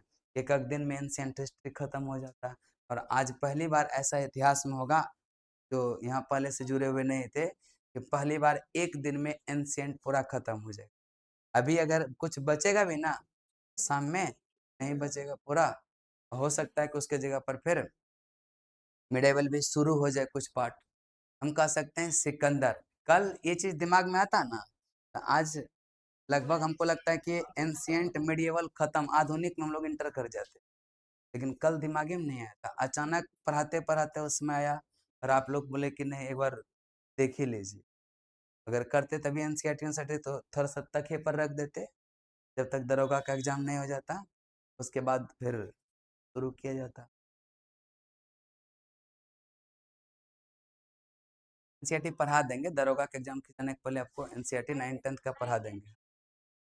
9th 10th पढ़ा देंगे, एकदम निश्चिंत रहिए आप। ठीक है, बस थोड़ा सा अपने से भी करते रहिए, भरोसा रखिए ना, सब कुछ करवा देंगे। बस रिजल्ट आएगा तो खाली दबा लीजिएगा। आगे है, आगे चलते हैं। फाइनल रिजल्ट होगा, उसको दबा लेना है। ठीक है, इसके बाद अब पता नहीं सर, अब विश्वास ही नहीं होता है क्या आएंगे। बस मेरा जो कर्तव्य है, हम अपने कर्तव्यों का निर्वहन बढ़िया से करते हैं, आप अपने कर्तव्यों का निर्वहन और अच्छे से कीजिएगा, है ना? आगे है सिकंदर। अब देखिएगा, आए अथवा ना आए फर्क अब नहीं पड़ता है। एडमिट कार्ड भेजे अथवा ना भेजे कोई फर्क नहीं, मेरा जो काम है वो करते रहेंगे। हाँ, अपना कर्तव्य हम करते रहेंगे, आप लोग का जो कर्तव्य वो करते रहिए बस। अभी देखिएगा इस बार रियलिटी में किसी को मैसेज भी हम नहीं किए थे कि आप एडमिट कार्ड भेजिए, पूछे भी नहीं कि किसका रिजल्ट हुआ है, इतना भी नहीं पूछे, इसी कारण से जब नहीं चाहता है तो क्या हेल्प पूछे हम। जिसका इच्छा होगा भेजेगा, नहीं इच्छा होगा। हम बता रहे हैं ना, अभी भी यहाँ से 70-80 लड़का का रिजल्ट हुआ होगा दरोगा में, टोटल नया पुराना मिला करके 70-80 से कम नहीं होगा, लेकिन पोस्ट किए मात्र 15-16। ऐसा सोच, ऐसा सिस्टम है। अगर 80 को दिखाते रिजल्ट, कोचिंग का ग्रोथ बढ़िया ना होता। और इससे कुछ नहीं होता है, आपके आपसे कोई इफेक्ट नहीं पड़ेगा आपके तकदीर पे या कुछ पे, सबसे कुछ नहीं होता है। मन में सिर्फ एक अवधारणा रहता है। देखेंगे ना इस बार जैसे कि एडमिट कार्ड बहुत लोग नहीं भेजे हैं, कुछ लोग ऐसे हैं कि जानकारी भी नहीं दिए। अब ठीक है, नहीं जानकारी दिए हैं, देखेंगे सभ्य का क्या सीओ लड़का का फाइनल सिलेक्शन हो जाता है। अब वो नजर कहाँ लगेगा, वो उसको तो नजर नहीं लगना चाहिए था। बस है ना, ये सब चीज एगो मन में अवधारणा होता है, इससे कोई फर्क नहीं पड़ेगा आपका सफलता। हाँ, यहाँ पर थोड़ा सा फर्क पड़ता है, जब रिजल्ट ज्यादा दिखता है ना, लड़का लोग लगता है कि नहीं वहां पर कुछ बढ़िया चीज होता है। और जो यहाँ पर जुड़ रहे हैं ना, वो ऐसा फील करते होंगे कि लुसेंट बारीकी से जो चलता है ना, वो यहीं पर चलता। और संस्थान में कभी थोड़ा सा यहाँ पर आ देगा, थोड़ा सा अगला चैप्टर, थोड़ा सा कुछ और, थोड़ा सा कुछ और, ऐसे उछल कूद करके लुसेंट चलता है। वैसे में थोड़े कुछ होने वाला है, यहाँ पर एकदम सीरियल से अगर एंशियंट शुरू करते हैं, पूरा एंशियंट खत्म होता है। मिडिएवल शुरू करेंगे तो पूरा खत्म करेंगे, तब दूसरा सब्जेक्ट आता है, सीरियल में चलता है। फिर कोई बात नहीं, जो भी होगा सब अच्छा होगा, ठीक है ना। हम चाहते हैं कि सबका रिजल्ट हो, और भगवान ऐसा बुद्धि दे के एक बार आ जाए कि नहीं आगे है। जो हम कह रहे हैं कि 80 70 80 को सीट नहीं है, हम दूसरे के बारे में काहे सोचेंगे, अपना बारे में सोचेंगे। हमारे से जुड़े हुए हैं, हम तो चाहते हैं कि सबका रिजल्ट हो 3500 का, लेकिन ऐसा होगा है। हम जो चाहेंगे, जो हमारे से कनेक्ट है, वो सब लोगों का रिजल्ट हो, है ना। सब मास्टर यही चाहते हैं, यही चाहते हैं। अगर वो सबका हो जाएगा, 10-15 को अगर आ गया गलती से रिजल्ट होने के बाद, उसी में तो यहाँ से खाली करके दूसरी जगह चले जाए। आगे है, सही बात कर रहे हैं। एक बार रिजल्ट होने के बाद जब दिखता है ना बल्क में रिजल्ट, वहीं से तो लड़का का भीड़ उमड़ता है, और हकीकत यही होता है। आगे चलते हैं, करें क्या, सिकंदर का जन्म की बात करेंगे। वह 356 ईसा पूर्व में कब हुआ था। उसका पिता का नाम क्या है, फिलिप। क्या नाम है, फिलिप। फिलिप 359 ईसा पूर्व में मकदूनिया का शासक बना। इसकी हत्या 329 ईसा पूर्व में कब हुआ था। 329, 329, 329। फिर कहेंगे सिकंदर अरस्तु का शिष्य था। सिकंदर किसका शिष्य था, अरस्तु का। किसका, अरस्तु। सिकंदर ने भारत विजय अभियान 326 ईसा पूर्व में यह कहता है कि प्रारंभ किया था। कब, तो सिकंदर ने भारत अभियान शुरू कब किया। और सिकंदर का सेनापति Seleucus Nicator. Seleucus Nicator, Sikandar को पंजाब के शासक पोरस के साथ युद्ध करना पड़ा, और जिसे हाइडे स्पीच का युद्ध क्या कहते हैं, हाइडे स्पीच का युद्ध सिकंदर और पोरस, सिकंदर और पोरस के साथ। सिकंदर पंजाब के जो है शासक पोरस के साथ युद्ध करना पड़ा, और यह कहाँ हुआ था, झेलम नदी के तट पर। और कहते हैं सिकंदर की सेना ने ब्यास नदी, यह प्राचीन नाम इसका क्या था, बिपाशा, यूनानी नाम है इसका हाइडे स्पेस। और कहते हैं कि पश्चिमी तट पर पहुंचकर उसे पार करने से क्या हुआ, इनकार कर दिया। सिकंदर स्थल मार्ग द्वारा कब, 325 ईसा पूर्व में भारत से लौटा। और सिकंदर की मृत्यु 323 ईसा पूर्व में बेबीलोन में 33 वर्ष की यह अवस्था में हो गया। तो सिकंदर की मृत्यु कब, 323, यह बेसी, और यह बेबीलोन में, कहां पर, बेबीलोन। और कहते हैं कि 33 वर्ष की अवस्था में। सिकंदर का जल सेनापति यह जो है निर्याकस, कौन था, निर्याकस। सिकंदर का प्रिय घोड़ा कौन था, बहुकेफला। और इस नाम पर यह इसने कहते हैं कि झेलम नदी के तट पर बहुकेफला नामक नगर भी बसाया था। ये चैप्टर भी आपका क्या होगा, समाप्त होगा। अगला चैप्टर है आपका यह मौर्य साम्राज्य। कौन सा, मौर्य साम्राज्य की बात कर। अगर हम मौर्य साम्राज्य की बात करेंगे, क्या हो गया? हाँ, बड़ा तो है सर, बड़ा क्या नहीं है, कोई बात नहीं। मौर्य साम्राज्य जब खत्म हो जाएगा ना अभी, तो शाम में आराम से तुरंत खत्म हो जाएगा। एक एक सांस में उसको खत्म कर देंगे शाम में, है ना। अभी मौर्य का जो है एक सांस में खत्म कर लेते हैं, उसके बाद दूसरा सांस लेंगे तो संगम खत्म हो जाएगा। आगे है, कह रहा है क्या, मौर्य वंश का संस्थापक कौन है? चंद्रगुप्त मौर्य। चंद्रगुप्त मौर्य। अभी देखिए हम लोग 15 पेज के आसपास पढ़े हैं, लेकिन क्या 15 पेज इतना है मौर्य साम्राज्य के? 2 पेज होगा। कह रहा है क्या, मौर्य वंश का संस्थापक कौन है? चंद्रगुप्त मौर्य। चंद्रगुप्त मौर्य। और इसका जन्म कहेंगे कब? 345 बीसी। 345 बीसी। जस्टिन ने चंद्रगुप्त मौर्य को सेंड्रोकोटस कहा। क्या कहा? जिसकी पहचान विलियम जोन्स ने चंद्रगुप्त मौर्य से किया। विशाख दत्त की कृत यह मुद्रा राक्षस में चंद्रगुप्त मौर्य के लिए ब्रेसल या आसेस का निम्न कुल में उत्पन्न हुआ शब्द का प्रयोग किया गया। विशाख दत्त का जो मुद्रा राक्षस है, उसमें चंद्रगुप्त मौर्य के लिए कौन सा शब्द का प्रयोग? ब्रेसल, जिसका अर्थ होता है निम्न कुल में उत्पन्न हुआ। गणानंद को हराने में यह चाणक्य कौटिल्य विष्णुगुप्त ने चंद्रगुप्त मौर्य की मदद की, जो बाद में चंद्रगुप्त का प्रधानमंत्री बना। और इसके द्वारा लिखित पुस्तक यह कौन सा? अर्थशास्त्र है, जिसका संबंध राजनीति से किससे है? कौटिल्य ने अर्थशास्त्र में राज्य की प्रकृति का वर्णन किया था। हम कहेंगे जो राज्य की प्रकृति का वर्णन कौटिल्य ने किस पुस्तक में?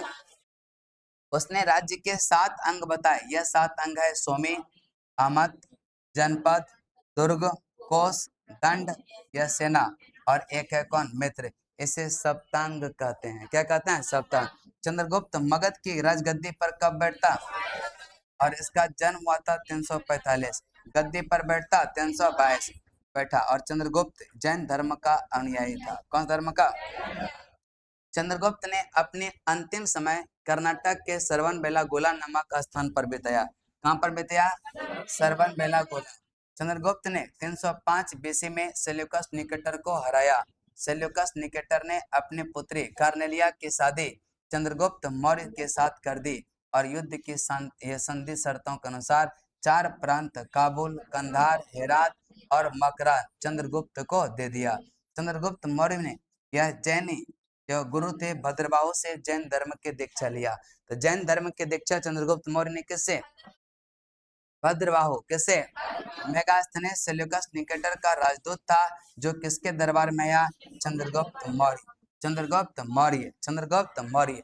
इसके बाद आगे चलते हम लोग, रहे कि मेगास्थनीज। मेगास्थनीज द्वारा लिखी गई पुस्तक कौन सा? इंडिका।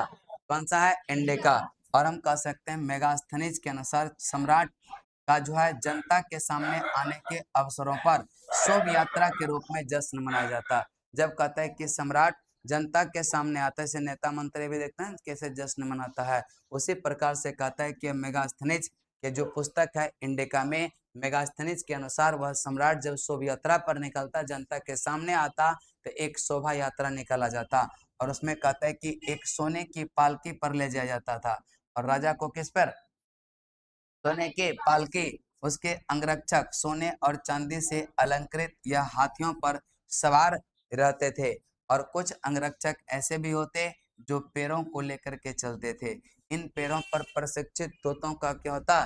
झुंड रहता था, जो कहते हैं कि सम्राट के सिर के चारों तरफ चक्कर लगाता, और कहते हैं कितना अच्छा दृश्य लगता होगा कि पैर के साथ साथ प्रशिक्षित तोतों का झुंड रहता, सम्राट के चारों साइड घूमता, तोता थक जाता तो पैर पर बैठ जाता।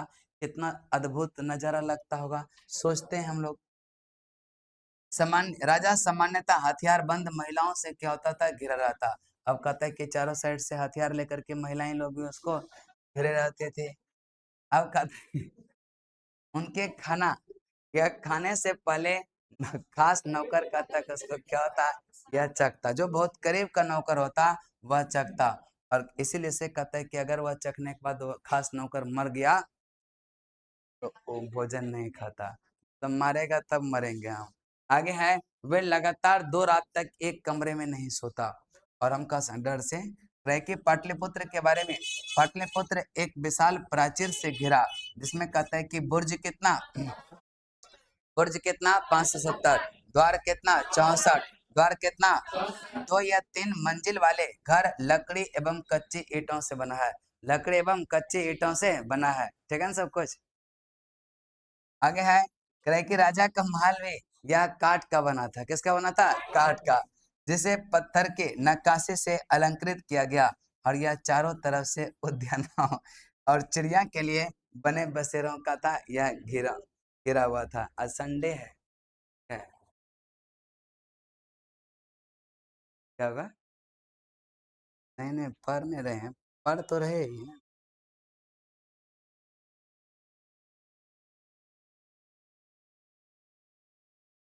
चंद्रगुप्त मौर्य ठीक है, चंद्रगुप्त मौर्य और सेल्यूकस के बीच यह युद्ध का वर्णन एपियानस ने, किसने? एपियानस। किसने? एपियानस। प्लूटार्क के अनुसार चंद्रगुप्त ने सेल्यूकस को कितना? 500 हाथी उपहार में दिया। कितना? 500। इसके बाद हम कहेंगे चंद्रगुप्त की मृत्यु कब? सरवन बेलागोला कर्नाटक में। हम कह सकते हैं कि इसको संलेखना विधि द्वारा। फिर आता है दूसरा बिंदुसार। कौन सा? बिंदुसार। हम कहेंगे चंद्रगुप्त मौर्य का उत्तराधिकारी कौन? बिंदुसार, जो 298 बीसी में मगध की गद्दी पर बैठा। इसे अमित्र घात के नाम से, किसको? किसको? बिंदुसार। अमित्र घात के नाम से बिंदुसार। अमित्र घात का अर्थ होता है शत्रु विनाशक। बिंदुसार अजीबक संप्रदाय का क्या था? अनुयायी था। बिंदुसार अजीबक संप्रदाय का अनुयायी। अजीबक संप्रदाय का स्थापना मकालेपुत्र घोषाल, मकालेपुत्र घोषाल। वायु पुराण में बिंदुसार को भद्रसार क्या कहा गया? भद्रसार। अस्ट्रेबो के अनुसार सीरियन नरेश एंटियोकस ने बिंदुसार के दरबार में डायमेकस नामक राजदूत भेजा। इसे ही मेगास्थनीज का उत्तराधिकारी माना जाता। क्या माना जाता? मेगास्थनीज का उत्तराधिकारी। जैन ग्रंथों में बिंदुसार को क्या कहा गया? सिंहसेन। क्या कहा गया? जैन ग्रंथों में बिंदुसार को क्या कहा गया? सिंहसेन। बिंदुसार के शासनकाल में तक्षशिला, जो हम कहेंगे सिंधु एवं झेलम नदी में हुए 2 विद्रोह का वर्णन है। और हम कहेंगे इस विद्रोह को दबाने के लिए बिंदुसार ने पहले किसको? सोसिम, बाद में अशोक। एथेनियस के अनुसार यह हम कहेंगे बिंदुसार ने सीरिया के शासक एंटियोकस प्रथम से कहते हैं कि मदिरा, सूखे अंजीर और एक दार्शनिक भेजने की हम कह सकते हैं क्या हुआ था? यह प्रार्थना किया था। फिर हम कह सकते हैं कि बौद्ध धर्म, यह विद्वान तारानाथ। कौन सा? बिंदुसार को कितने राज्यों का वितरण? हम कहेंगे तारानाथ ने बिंदुसार को 16 राज्यों का विजेता। बिंदुसार की सभा में 500 सदस्यों वाली एक मंत्री परिषद थी, जिसका प्रधान खल्लाटक होता। कौन होता? खल्लाटक। बिंदुसार के इतिहास सभा में 500 सदस्यों वाली एक मंत्री परिषद थी, जिसका प्रधान होता है कौन? खल्लाटक। कौन सा? खल्लाटक। एक है अशोक। कौन है? अशोक। अगर हम अशोक की बात करेंगे, बिंदुसार का उत्तराधिकारी हुआ कौन? अशोक मौर्य। 269 बीसी में कहता है कि मगध की गद्दी पर बैठता अशोक की यह माता का नाम क्या है? शुभद्रांगी। शुभद्रांगी। दिव्य बादान के अनुसार और कहता है कि राजगद्दी पर बैठने के समय अशोक अवंती का राज्यपाल था। कहाँ का? गद्दी पर बैठने के समय अशोक कहाँ का? अवंती।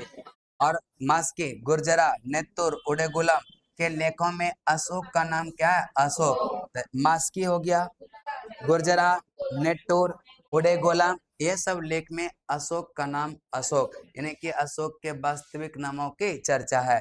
अशोक का इतिहास में हमें जो है मुख्यतः उसके अभिलेखों से ही ज्ञात होता। इसके अभिलेखों को निम्नलिखित वर्गों में विभाजित किया गया। एक है शिलालेख, स्तंभलेख और गुहालेख। शिलालेख, स्तंभलेख, गुहालेख। शिलालेख, स्तंभलेख, गुहालेख। D.R. भंडारकर जैसे इतिहासकार ने अभिलेखों के आधार पर ही अशोक के इतिहास लिखने का क्या होता? प्रयास किया।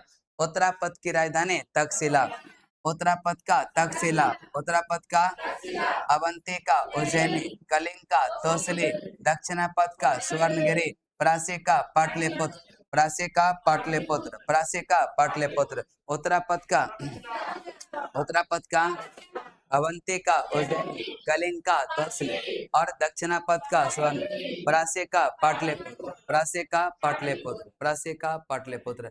कर्नाटक के किर्किया यह कालबुर्गी जिले के चित्तापुर तालुके के कनगनहल्ली से प्राप्त, यह कनगनहल्ली से प्राप्त उभारदार मूर्ति शिल्प शिलालेख में अशोक के प्रस्तर रूप चित्रों के साथ रण्यो अशोक जो मिला है, राजा अशोक का उल्लेख कनगनहल्ली से प्राप्त उभारदार शिलालेख से। रण्यो अशोक कनगनहल्ली भीमा नदी के बाएं तट पर स्थित है।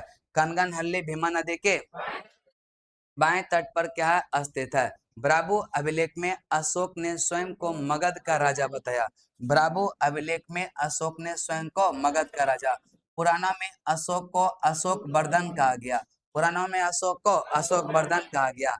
देव नाम प्रियदर्शी के नाम से किसको? अशोक अपने राज्याभिषेक के 8 वर्ष बाद लगभग हम कह सकते हैं कि 261 में कलिंग पर आक्रमण किया और कलिंग की राजधानी यह तोसली पर क्या अधिकार कर लिया। इसके बाद यहीं से कहता है इसका हृदय परिवर्तन भी हो गया। प्लिनी के कथन के अनुसार मिस्र का राजा फिडेल्फस टॉलमी द्वितीय ने पाटलिपुत्र में यज्ञिया कौन सा डायनेसियस नामक एक राजदूत भेजा था। डायनेसियस नामक एक राजदूत भेजा था। और उपगुप्त की बात करेंगे नामक बौद्ध भिक्षु अशोक के बौद्ध धर्म की दीक्षा। तो उपगुप्त नामक बौद्ध भिक्षु ने अशोक को बौद्ध धर्म की दीक्षा दिया था। किसने? अशोक पहले ब्राह्मण धर्म का अनुयायी था। कलहन के राज तरंगनी से पता चलता है कि वह शैव धर्म का उपासक। निग्रोध के प्रवचन सुनकर उन्होंने बौद्ध धर्म को क्या हुआ था, अपना लिया था। अब यहाँ पर देखेंगे अशोक के प्रमुख शिलालेख और उसके स्थान की बात करेंगे। हम कहेंगे शाहबाजगरी कहाँ से? शाहबाजगरी पेशावर, मानसेरा हजारा, मानसेरा कालसी उत्तराखंड,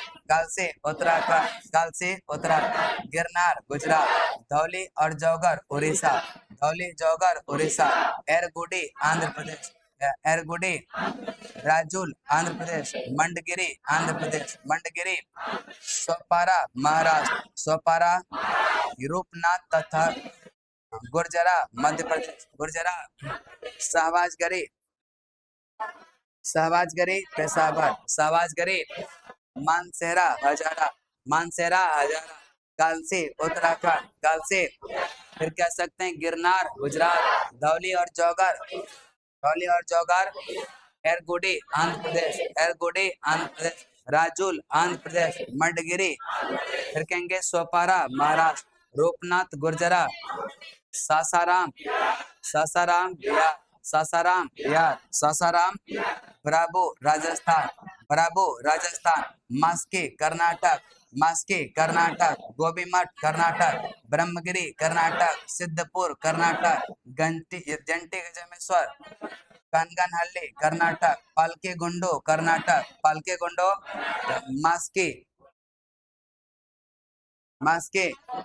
मास्के कर्नाटक, ब्रह्मगिरी, गोबीमठ कर्नाटक, सिद्धपुर, जंटी गजमेश्वर और कनगनहल्ली और पालकेगुंडो अहरौरा उत्तर प्रदेश, सासाराम, ब्राबो, मास्की, गोबीमठ, ब्रह्मगिरी, सिद्धपुर, जंटी गजमेश्वर, कनगनहल्ली, पालकेगुंडो, अहरौरा उत्तर प्रदेश। अशोक के प्रमुख शिलालेख और उसमें वर्णित विषय। अगर हम कहेंगे जो पहला शिलालेख है इसमें पशु बलि की निंदा किसमें? पशु बलि की निंदा। आगे चलते हैं, करे क्या मनुष्य एवं यह पशु दोनों के चिकित्सा व्यवस्था को उल्लेख। यह दूसरा इसमें राजकीय अधिकारियों को यह आदेश दिया गया कि वह हर 5वें वर्ष के उपरांत दौरे पर जाए। इसमें कुछ यह धार्मिक नियमों का भी उल्लेख मिलता है। तीसरा भेरी घोष की जगह धम्म घोष। चौथा भेरी घोष की जगह धम्म घोष। धर्म महामात्रों की नियुक्ति की जानकारी। यह कौन सा? 5वां। क्या आत्मनियंत्रण की शिक्षा। 6ठा आत्मनियंत्रण। अशोक के तीर्थ यात्राओं का उल्लेख। 7वां और 8वां सच्ची भेंट सच्चे शिष्टाचार। 9वां सच्ची भेंट सच्चे शिष्टाचार। और कहेंगे 10वां में अशोक ने आदेश दिया कि राजा तथा उच्च अधिकारी हमेशा प्रजा के हित में सोचे। यह किसने अधिक दिया था आदेश? अशोक ने। 11वां धम्म की व्याख्या। 11वां धम्म की व्याख्या। 11वां धम्म की व्याख्या। पशु बल की निंदा। पहला पशु बल की निंदा, मनुष्य और पशु दोनों के चिकित्सा व्यवस्था के उल्लेख और राजकीय अधिकारियों को आदेश दिया गया कि वह हर 5वें वर्ष के उपरांत दौरे पर जाए और कहेंगे भेरी घोष के जगह धम्म घोष। यह किसमें? चौथा। किसमें है? चौथा। धम्म महामात्रों की नियुक्ति, आत्मनियंत्रण, आत्मनियंत्रण, अशोक के तीर्थ यात्राओं का उल्लेख, सच्ची भेंट, सच्चे शिष्टाचार। और हम कहेंगे इसमें अशोक के ने आदेश दिया कि राजा तथा उच्च अधिकारी हमेशा प्रजा के हित में सोचे। इसमें धम्म की व्याख्या किसमें? धम्म की व्याख्या। इसमें स्त्री महामात्रों की नियुक्ति, सभी प्रकार के विचारों के सम्मान की बात। कौन सा? 12वां। कौन सा? कलिंग युद्ध का वर्णन, अशोक के हृदय परिवर्तन की बात। किसमें? 13वां। इसी में 5 यवन राजाओं के नाम का उल्लेख मिलता जिसने जहां जो उसने धम्म प्रचार भेजे थे। वह कौन सा? 13वां। अशोक ने जनता को धार्मिक जीवन बिताने को प्रेरित किया। 14वां। कौन सा है? 14वां। इसके बाद अगला चलते हैं आपका।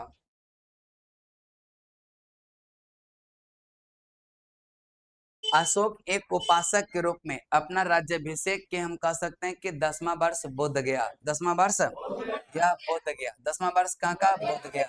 और कहता है कि 12वां वर्ष निगाली सागर का। 20वां वर्ष कहाँ का? लुम्बिनी का। कहाँ का? लुम्बिनी। हम कह सकते हैं कि अशोक एक उपासक के रूप में अपने राज्याभिषेक के 10वें वर्ष बोध गया। 10वें वर्ष बोध गया। 10वें वर्ष बोध गया। 12वें वर्ष निगाली सागर और 20वें वर्ष अरोरा लेख में यह घोषणा किया गया कि अशोक व्यक्तिगत रूप से बौद्ध धर्म का अनुयायी था। यह किस अभिलेख में? अरोरा। अशोक ने व्यक्तिगत रूप से यह घोषणा जो है बौद्ध धर्म के यह अनुयायी है। किस अभिलेख में? रोमनी दही स्तंभलेख और कहता है कि निगाली सागर स्तंभलेख बौद्ध मत में अशोक की आस्था का स्पष्ट प्रमाण देते हैं। अशोक ने आजीविकों को रहने हेतु बराबर की पहाड़ी में 4 गुफा का निर्माण कराया जिसका नाम लोमस ऋषि, कर्ण चौपार, सुदामा और विश्व झोपड़ी या विश्वकर्मा गुफा था। हम कह सकते हैं कि टोटल अगर हम कहेंगे कितना गुफा की बात करता? 4। हम कह सकते हैं कौन सा? लोमस ऋषि, कर्ण चौपार, सुदामा, विश्व झोपड़ी या विश्वकर्मा गुफा। अशोक के पुत्र दशरथ ने आजीविकों को नागार्जुन गुफा प्रदान किया था। और कहेंगे अशोक के 7वें स्तंभलेख में आजीविकों का उल्लेख यह किया गया तथा महामात्रों को आजीविकों के हितों का ध्यान रखने के लिए कहा गया था। अशोक ने सांची स्तूप का निर्माण करवाया था। किसने? सांची स्तूप का निर्माण किसने? अशोक ने। यह स्तूप बौद्ध अवशेष के ऊपर कहता है कि एक विशाल अर्धगोलाकार गुंबद के रूप में बना। यह मध्य प्रदेश के रायसेन जिला में सांची नगर के पास पहाड़ी पर स्थित एक छोटा सा गांव है। यह बेतवा नदी के किनारे स्थित है। तो सांची का स्तूप किस नदी के किनारे? बेतवा। और इस स्तूप को सम्राट यह अग्निमित्र शुंग ने यह हम कह सकते हैं जीर्णोद्धार किया था। जीर्णोद्धार किसने किया था? यह अग्निमित्र शुंग ने। और यह 1989 में यूनेस्को के विश्व विरासत स्थल में इसको शामिल किया गया। अशोक ने बौद्ध धर्म के प्रचार के लिए अपने पुत्र महेंद्र और पुत्री संघमित्रा को कहाँ भेजा था? श्रीलंका। कहाँ भेजा? श्रीलंका। बौद्ध परंपरा और उसके लिपियों के अनुसार अशोक ने 84,000 स्तूपों का निर्माण किया। कितने का? 84,000 स्तूपों का क्या हुआ? निर्माण। भारत में शिलालेख का प्रचलन सर्वप्रथम अशोक ने। अशोक को यहाँ अपने यह राजज्ञा शिलाओं और स्तंभों गुफाओं में खुदवाने की प्रेरणा यह ईरान के शासक किससे मिला था? डेरियस प्रथम। डेरियस प्रथम। बताएंगे अशोक के शिलालेख में ब्रह्मी, खरोष्ठी, ग्रीक एवं अरमाइक लिपि का प्रयोग हुआ। लेकिन कहता है कि अशोक के ज्यादातर अभिलेख प्राकृत भाषा और ब्रह्मी लिपि में है। हालांकि अशोक के शिलालेख में ब्रह्मी, खरोष्ठी, ग्रीक, अरमाइक ये सब लिपि का प्रयोग हुआ। लेकिन कहता है कि ज्यादातर अधिकांश जो है वह प्राकृत भाषा और ब्रह्मी लिपि।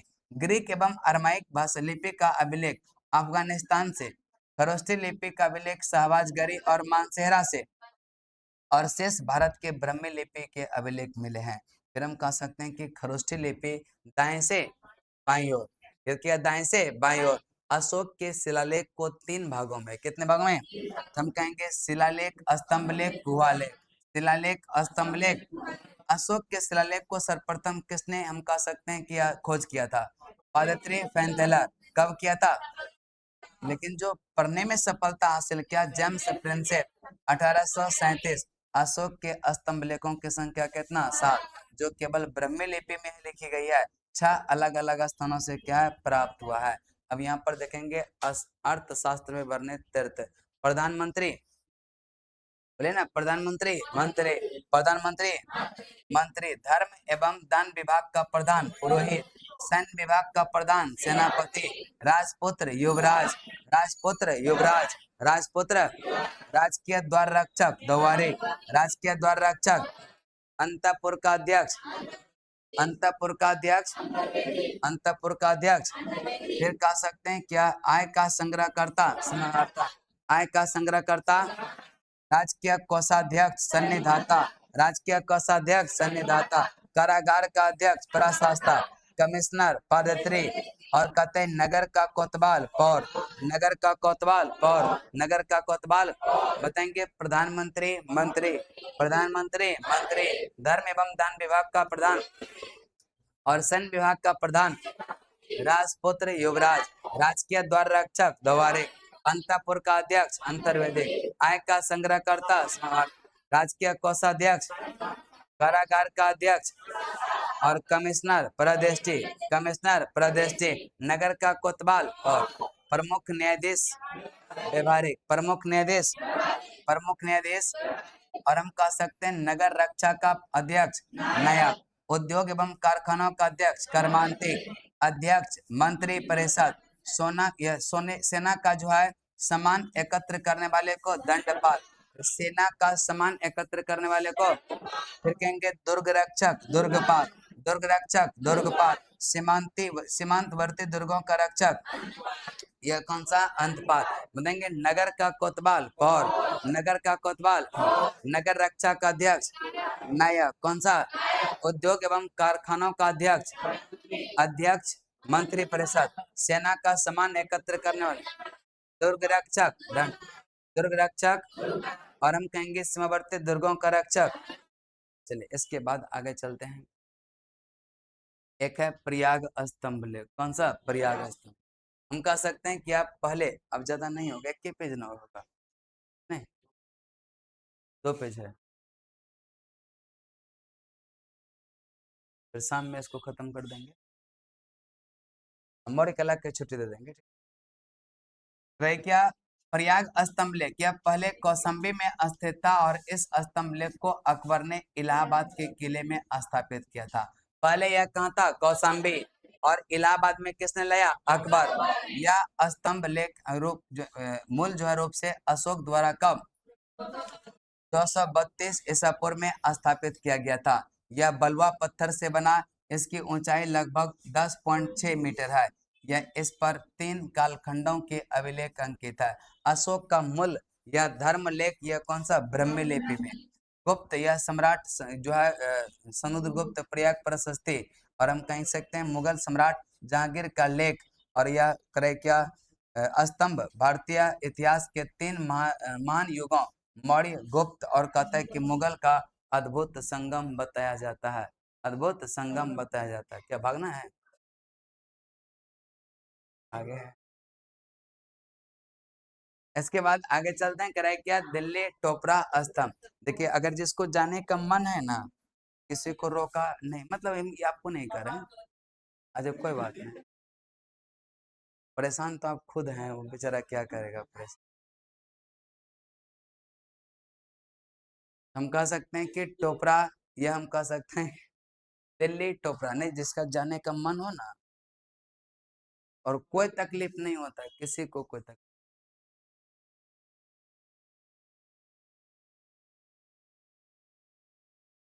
चलिए दोस्त को फोन कर दीजिए, खाना वाना बना ले, ठीक है? आज लेट होगा। जो जो पार्टनर तो भी नहीं करेगा, सबका अपना अपना पार्टनरों नहीं रखे हैं। बगल वाला कह दीजिए कि मछली चावल थोड़ा सा बना के रखिए, आते हैं खाने। अच्छा आज अभी दुर्गा पूजा चल रहा है ना, इसका है। फोन कर दीजिए, मछली चावल बना के रखेंगे, है ना, जाके खा लीजिएगा, छोटू को भी खिलवा दीजिएगा, है कि नहीं, आज बार इसका भी भला हो जाए। एक दिन खिलाया है, गैस का दिक्कत है ना, इसलिए दूसरे को फोन कीजिएगा, अभी तो कहेगा हम खाना बनेबे नहीं किए, यही कहेगा आपको। बहुत अच्छा है। दिल्ली टोपरा स्तंभ लेख, कौन सा, दिल्ली टोपरा स्तंभ लेख, क्रैकी मूलतः हरियाणा के यमुना यह नगर जिले के टोपरा कला गांव में स्थापित, यह 1356 ईस्वी के आसपास फिरोज शाह तुगलक ने टोपरा कला गांव में से जो है हटा करके दिल्ली फिरोज शाह कोटला किले में स्थापित कराया था। यह बलुआ पत्थर का बना और कहता है कि इसकी ऊंचाई लगभग कितना 13 मीटर। इस स्तंभ पर अशोक के सातों प्रमुख स्तंभ लेख एक साथ उत्कीर्ण है, जो इसे अन्य अशोक स्तंभ के से जो है विशिष्ट बनाता। अन्य स्तंभों पर अधिकतम 6 ही लेख मिलते हैं, और इस स्तंभ लेख के अन्य नाम भीमसेन की लाट, दिल्ली शिवालिक लाट और सुनहरी लाट और फिरोज शाह के लाट। फिर कहेंगे मौर्यकालीन या प्रमुख बंदरगाह की बात करते हैं। एक है ताम्रलिप्ति, कौन सा, यह बंगाल के तट पर स्थित बंदरगाह, दक्षिण पूर्व एशिया के साथ व्यापार यह संबंधित है, कौन सा, ताम्रलिप्ति, कौन सा, ताम्रलिप्ति। ताम्रलिप्ति कहाँ पर है, बंगाल। एक है भृगु कच्छ, कौन सा, भृगु कच्छ, यह गुजरात में नर्मदा नदी के मुहाने पर स्थित यह बंदरगाह पश्चिमी देश यूनान रोम के साथ व्यापार की बात करता है, कौन सा, भृगु कच्छ, कौन सा, भृगु कच्छ। फिर एक है मुजरिस, कौन सा, मालाबार तट केरल पर स्थित यह बंदरगाह मसालों के व्यापार के लिए प्रसिद्ध और अरब मिस्र रोमन व्यापारी के संपर्क से संबंधित है, कौन सा, मुजरिस, कौन सा, मुजरिस। एक है पलूर, कौन सा, प्राचीन उड़ीसा के तट पर स्थित है, कौन सा, पलूर। पलूर कहाँ पर, एक है सोपारा, महाराष्ट्र के तट पर स्थित है, कौन सा, सोपारा।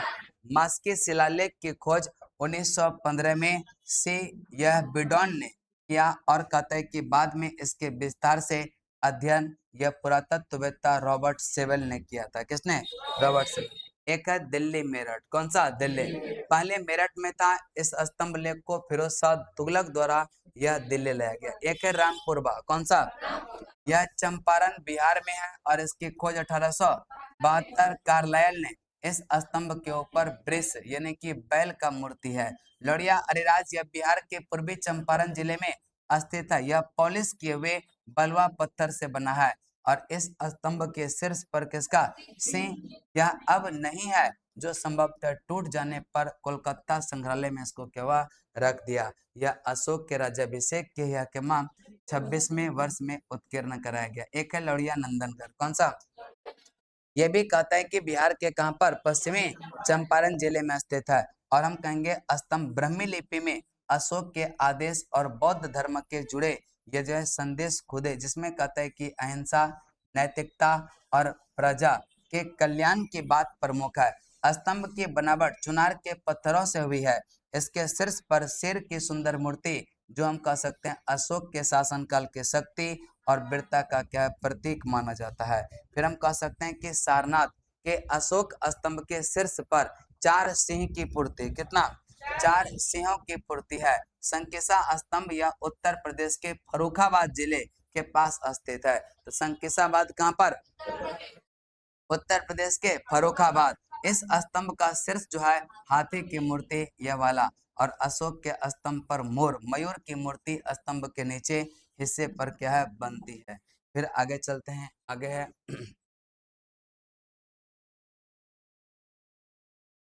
कौशाम्बी। देखिए अगर हम कौशाम्बी की बात करेंगे, कौशाम्बी अभिलेख को कहते हैं रानी का अभिलेख, क्या कहते हैं, रानी का अभिलेख किसको, कौशाम्बी अभिलेख, कौशाम्बी अभिलेख। अशोक सातवां अभिलेख सबसे लंबा है। सबसे लंबा अभिलेख कौन सा, सातवां, कौन सा, सातवां। अशोक का सबसे छोटा स्तंभ लेख रुम्नी रही। इसी में लुम्बिनी में धम्म यात्रा के दौरान यह अशोक द्वारा भू राजस्व की दर घटा कर कितना 1/8 भाग कर दिया, और लुम्बिनी ग्राम का धार्मिक कर क्या हो गया, माफ कर दिया। महास्थान, अगर हम महास्थान की बात करेंगे बांग्लादेश में, कहां पर, बांग्लादेश। से प्राप्त सौगौरा का ताम्रपत्र अभिलेख में मौर्य काल में अकाल, सूखा और जैसे दैवीय प्रकोप के समय राज्य द्वारा राहत कार्य किए जाने का विवरण प्राप्त होता। पृथक यह जो है प्रथम पृथक शिलालेख में यह घोषणा है कि सभी मनुष्य मेरे बच्चे हैं। अशोक का सार एक कुना, जो यह अभिलेख है ग्रीक एवं अरमाइक भाषा में। किसमें? जो अशोक का सार एक कुना कंदहार अभिलेख है ग्रीक एवं अरमाइक। ग्रीक एवं अरमाइक साम्राज्य में मुख्यमंत्री एवं पुरोहित की नियुक्ति के पूर्व इसके चरित्र को कहता है कि काफी जांचा परखा जाता, जिसको कहते हैं उपधा परीक्षण। जो मुख्यमंत्री और पुरोहितों की नियुक्ति होता उसके चरित्रों को काफी जांचा परखा जाता, उसको कहते थे उपधा परीक्षण।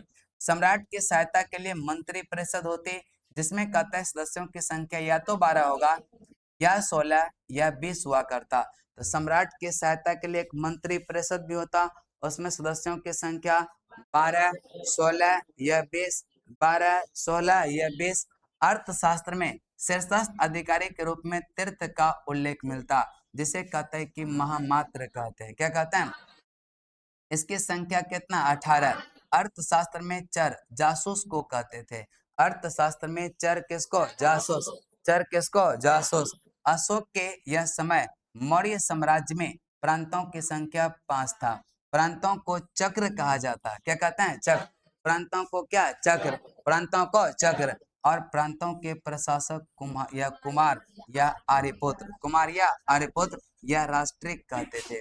प्रांतों का विभाजन विषय में किया गया, जो विषयपति के अधीन होता था। तो विषय किसके अधीन? विषय किसके अधीन? प्रशासन की सबसे छोटी इकाई क्या था? ग्राम, जिसका मुखिया ग्रामीण, जिसका मुखिया ग्रामीण। बताएंगे करें कि प्रशासकों में सबसे छोटा कौन था? गो। सबसे छोटा गो, सबसे छोटा गो। और हम कह सकते हैं क्या 10 गांवों का शासन संभालता। मेगास्थनीज के अनुसार नगर का प्रशासन 30 सदस्यों का एक मंडल, जिसमें कहता है कि 6 समितियां विभाजित था, प्रत्येक में 5-5 सदस्य होता। तो टोटल सदस्य कितना? 30 था। और एक समिति कितना था? 6। और एक समिति में कितना? 5। हम कह सकते हैं कि जो प्रशासनिक समिति, जो प्रथम समिति था, उद्योग और शिल्प का जो है कार्य का निरीक्षण, द्वितीय विदेशियों की देखरेख, तृतीय जन मरण का विवरण, चतुर्थ व्यापार वाणिज्य की देखभाल, पंचम निर्मित वस्तु का विक्रय का निरीक्षण करता, छठा जो था वह कौन सा? बिक्री कर वसूल करता। बिक्री कर के रूप में मूल्य का कितना भाग? 10वां। तो उस समय जो बिक्री करता मूल्य का कितना? 10वां भाग। और हम कह सकते हैं इससे बचने वाले को मृत्युदंड, बचने वाले को मृत्युदंड। मेगास्थनीज के अनुसार एग्रोनोमी जो था वह क्या था? मार्ग निर्माण अधिकारी। मार्ग निर्माण अधिकारी को एग्रोनोमी। जस्टिन के अनुसार चंद्रगुप्त मौर्य की सेना में लगभग कितना? 50,000 अश्वारोही सैनिक, 9,000 हाथी, 8,000 रथ थे। 8,000 रथ। हम कहेंगे अश्वारोही कितना और हाथी कितना? हाथी कितना? रथ। जस्टिन नामक यूनानी लेखक के अनुसार चंद्रगुप्त ने अपनी 6 लाख की फौज से सारे भारत को रौंद दिया। यह जस्टिन का कहना था, उनका मानना था। यह बात सही भी हो सकती है और नहीं भी, लेकिन यह सही है कि चंद्रगुप्त ने पश्चिमोत्तर भारत को सेल्यूकस की गुलामी से यह मुक्ति दिलाया था। जस्टिन ने चंद्रगुप्त की सेना को लुटेरों की सेना कहा था। किसने? जस्टिन ने चंद्रगुप्त की सेना को लुटेरों की सेना। किसने? युद्ध क्षेत्र में सेना का नेतृत्व करने वाले अधिकारी नायक कहलाते। सैन्य विभाग का सबसे बड़ा यह अधिकारी जो होता वह सेनापति। तो सैन्य विभाग का सबसे बड़ा अधिकारी कौन? सेनापति। प्लिनी के अनुसार, यूनानी लेखक के अनुसार चंद्रगुप्त की सेना में लगभग कहता है कि कितना? 6 लाख पैदल सिपाही, 30,000 घुड़सवार और 9,000 हाथी। 9,000 हाथी, 9,000 हाथी। फिर आगे चलते हैं। मेगास्थनीज के अनुसार मौर्य की सेना का रख रखाव 5 सदस्यीय 6 समिति। अब सेना का भी 5 समिति था, टोटल 6 समिति था। और हम कहेंगे यह जो है टोटल 6 समिति में यह एक समिति में 5-5 सदस्य होता था। जो प्रथम समिति था वह जल सेना की व्यवस्था, दूसरा यातायात और रसद की व्यवस्था, तृतीय पैदल सेना की देखरेख, चतुर्थ अश्व और पंचम गज और षष्ठम रथ की देखभाल। कौन सा? रथ।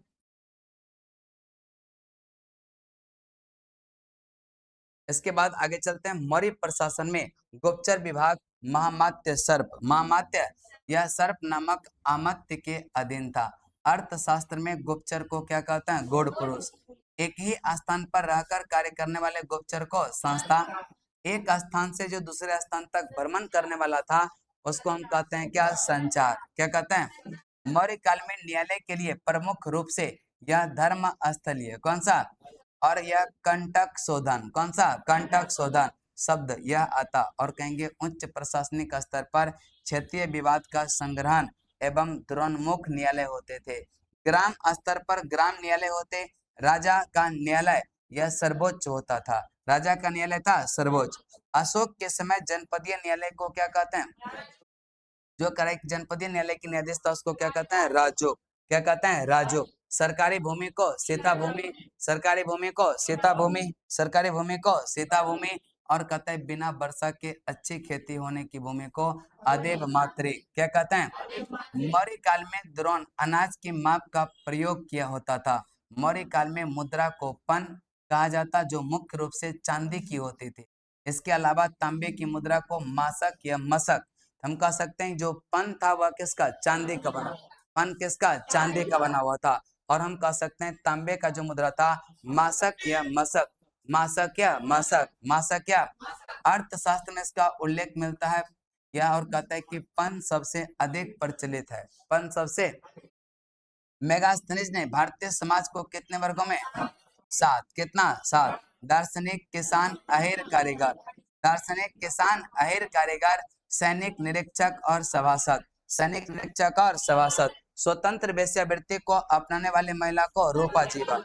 नंद वंश के विनाश करने में चंद्रगुप्त मौर्य ने कश्मीर के राजा प्रवर्तक से सहायता प्राप्त किया था। फिर हम कह सकते हैं कि मौर्यकालीन या स्थापत्य कला का सर्वश्रेष्ठ नमूना अशोक के स्तंभ, विशेष रूप से सारनाथ का अशोक स्तंभ माना जाता। मौर्य शासन 137 वर्षों तक। कितना वर्ष?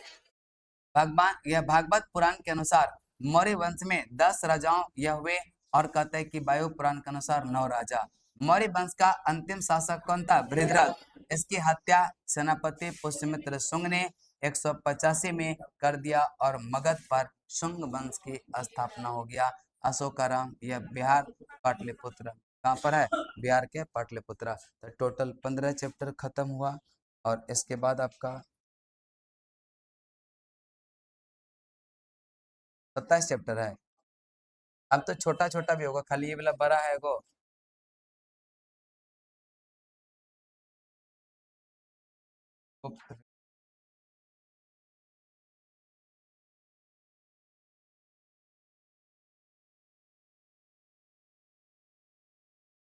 ठीक है, 17 पेज हुआ है ना टोटल? कितना पेज पढ़ा है?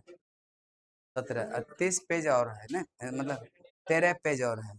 शाम में तो खत्म हो जाना चाहिए ना, और पढ़िएगा। अब नहीं,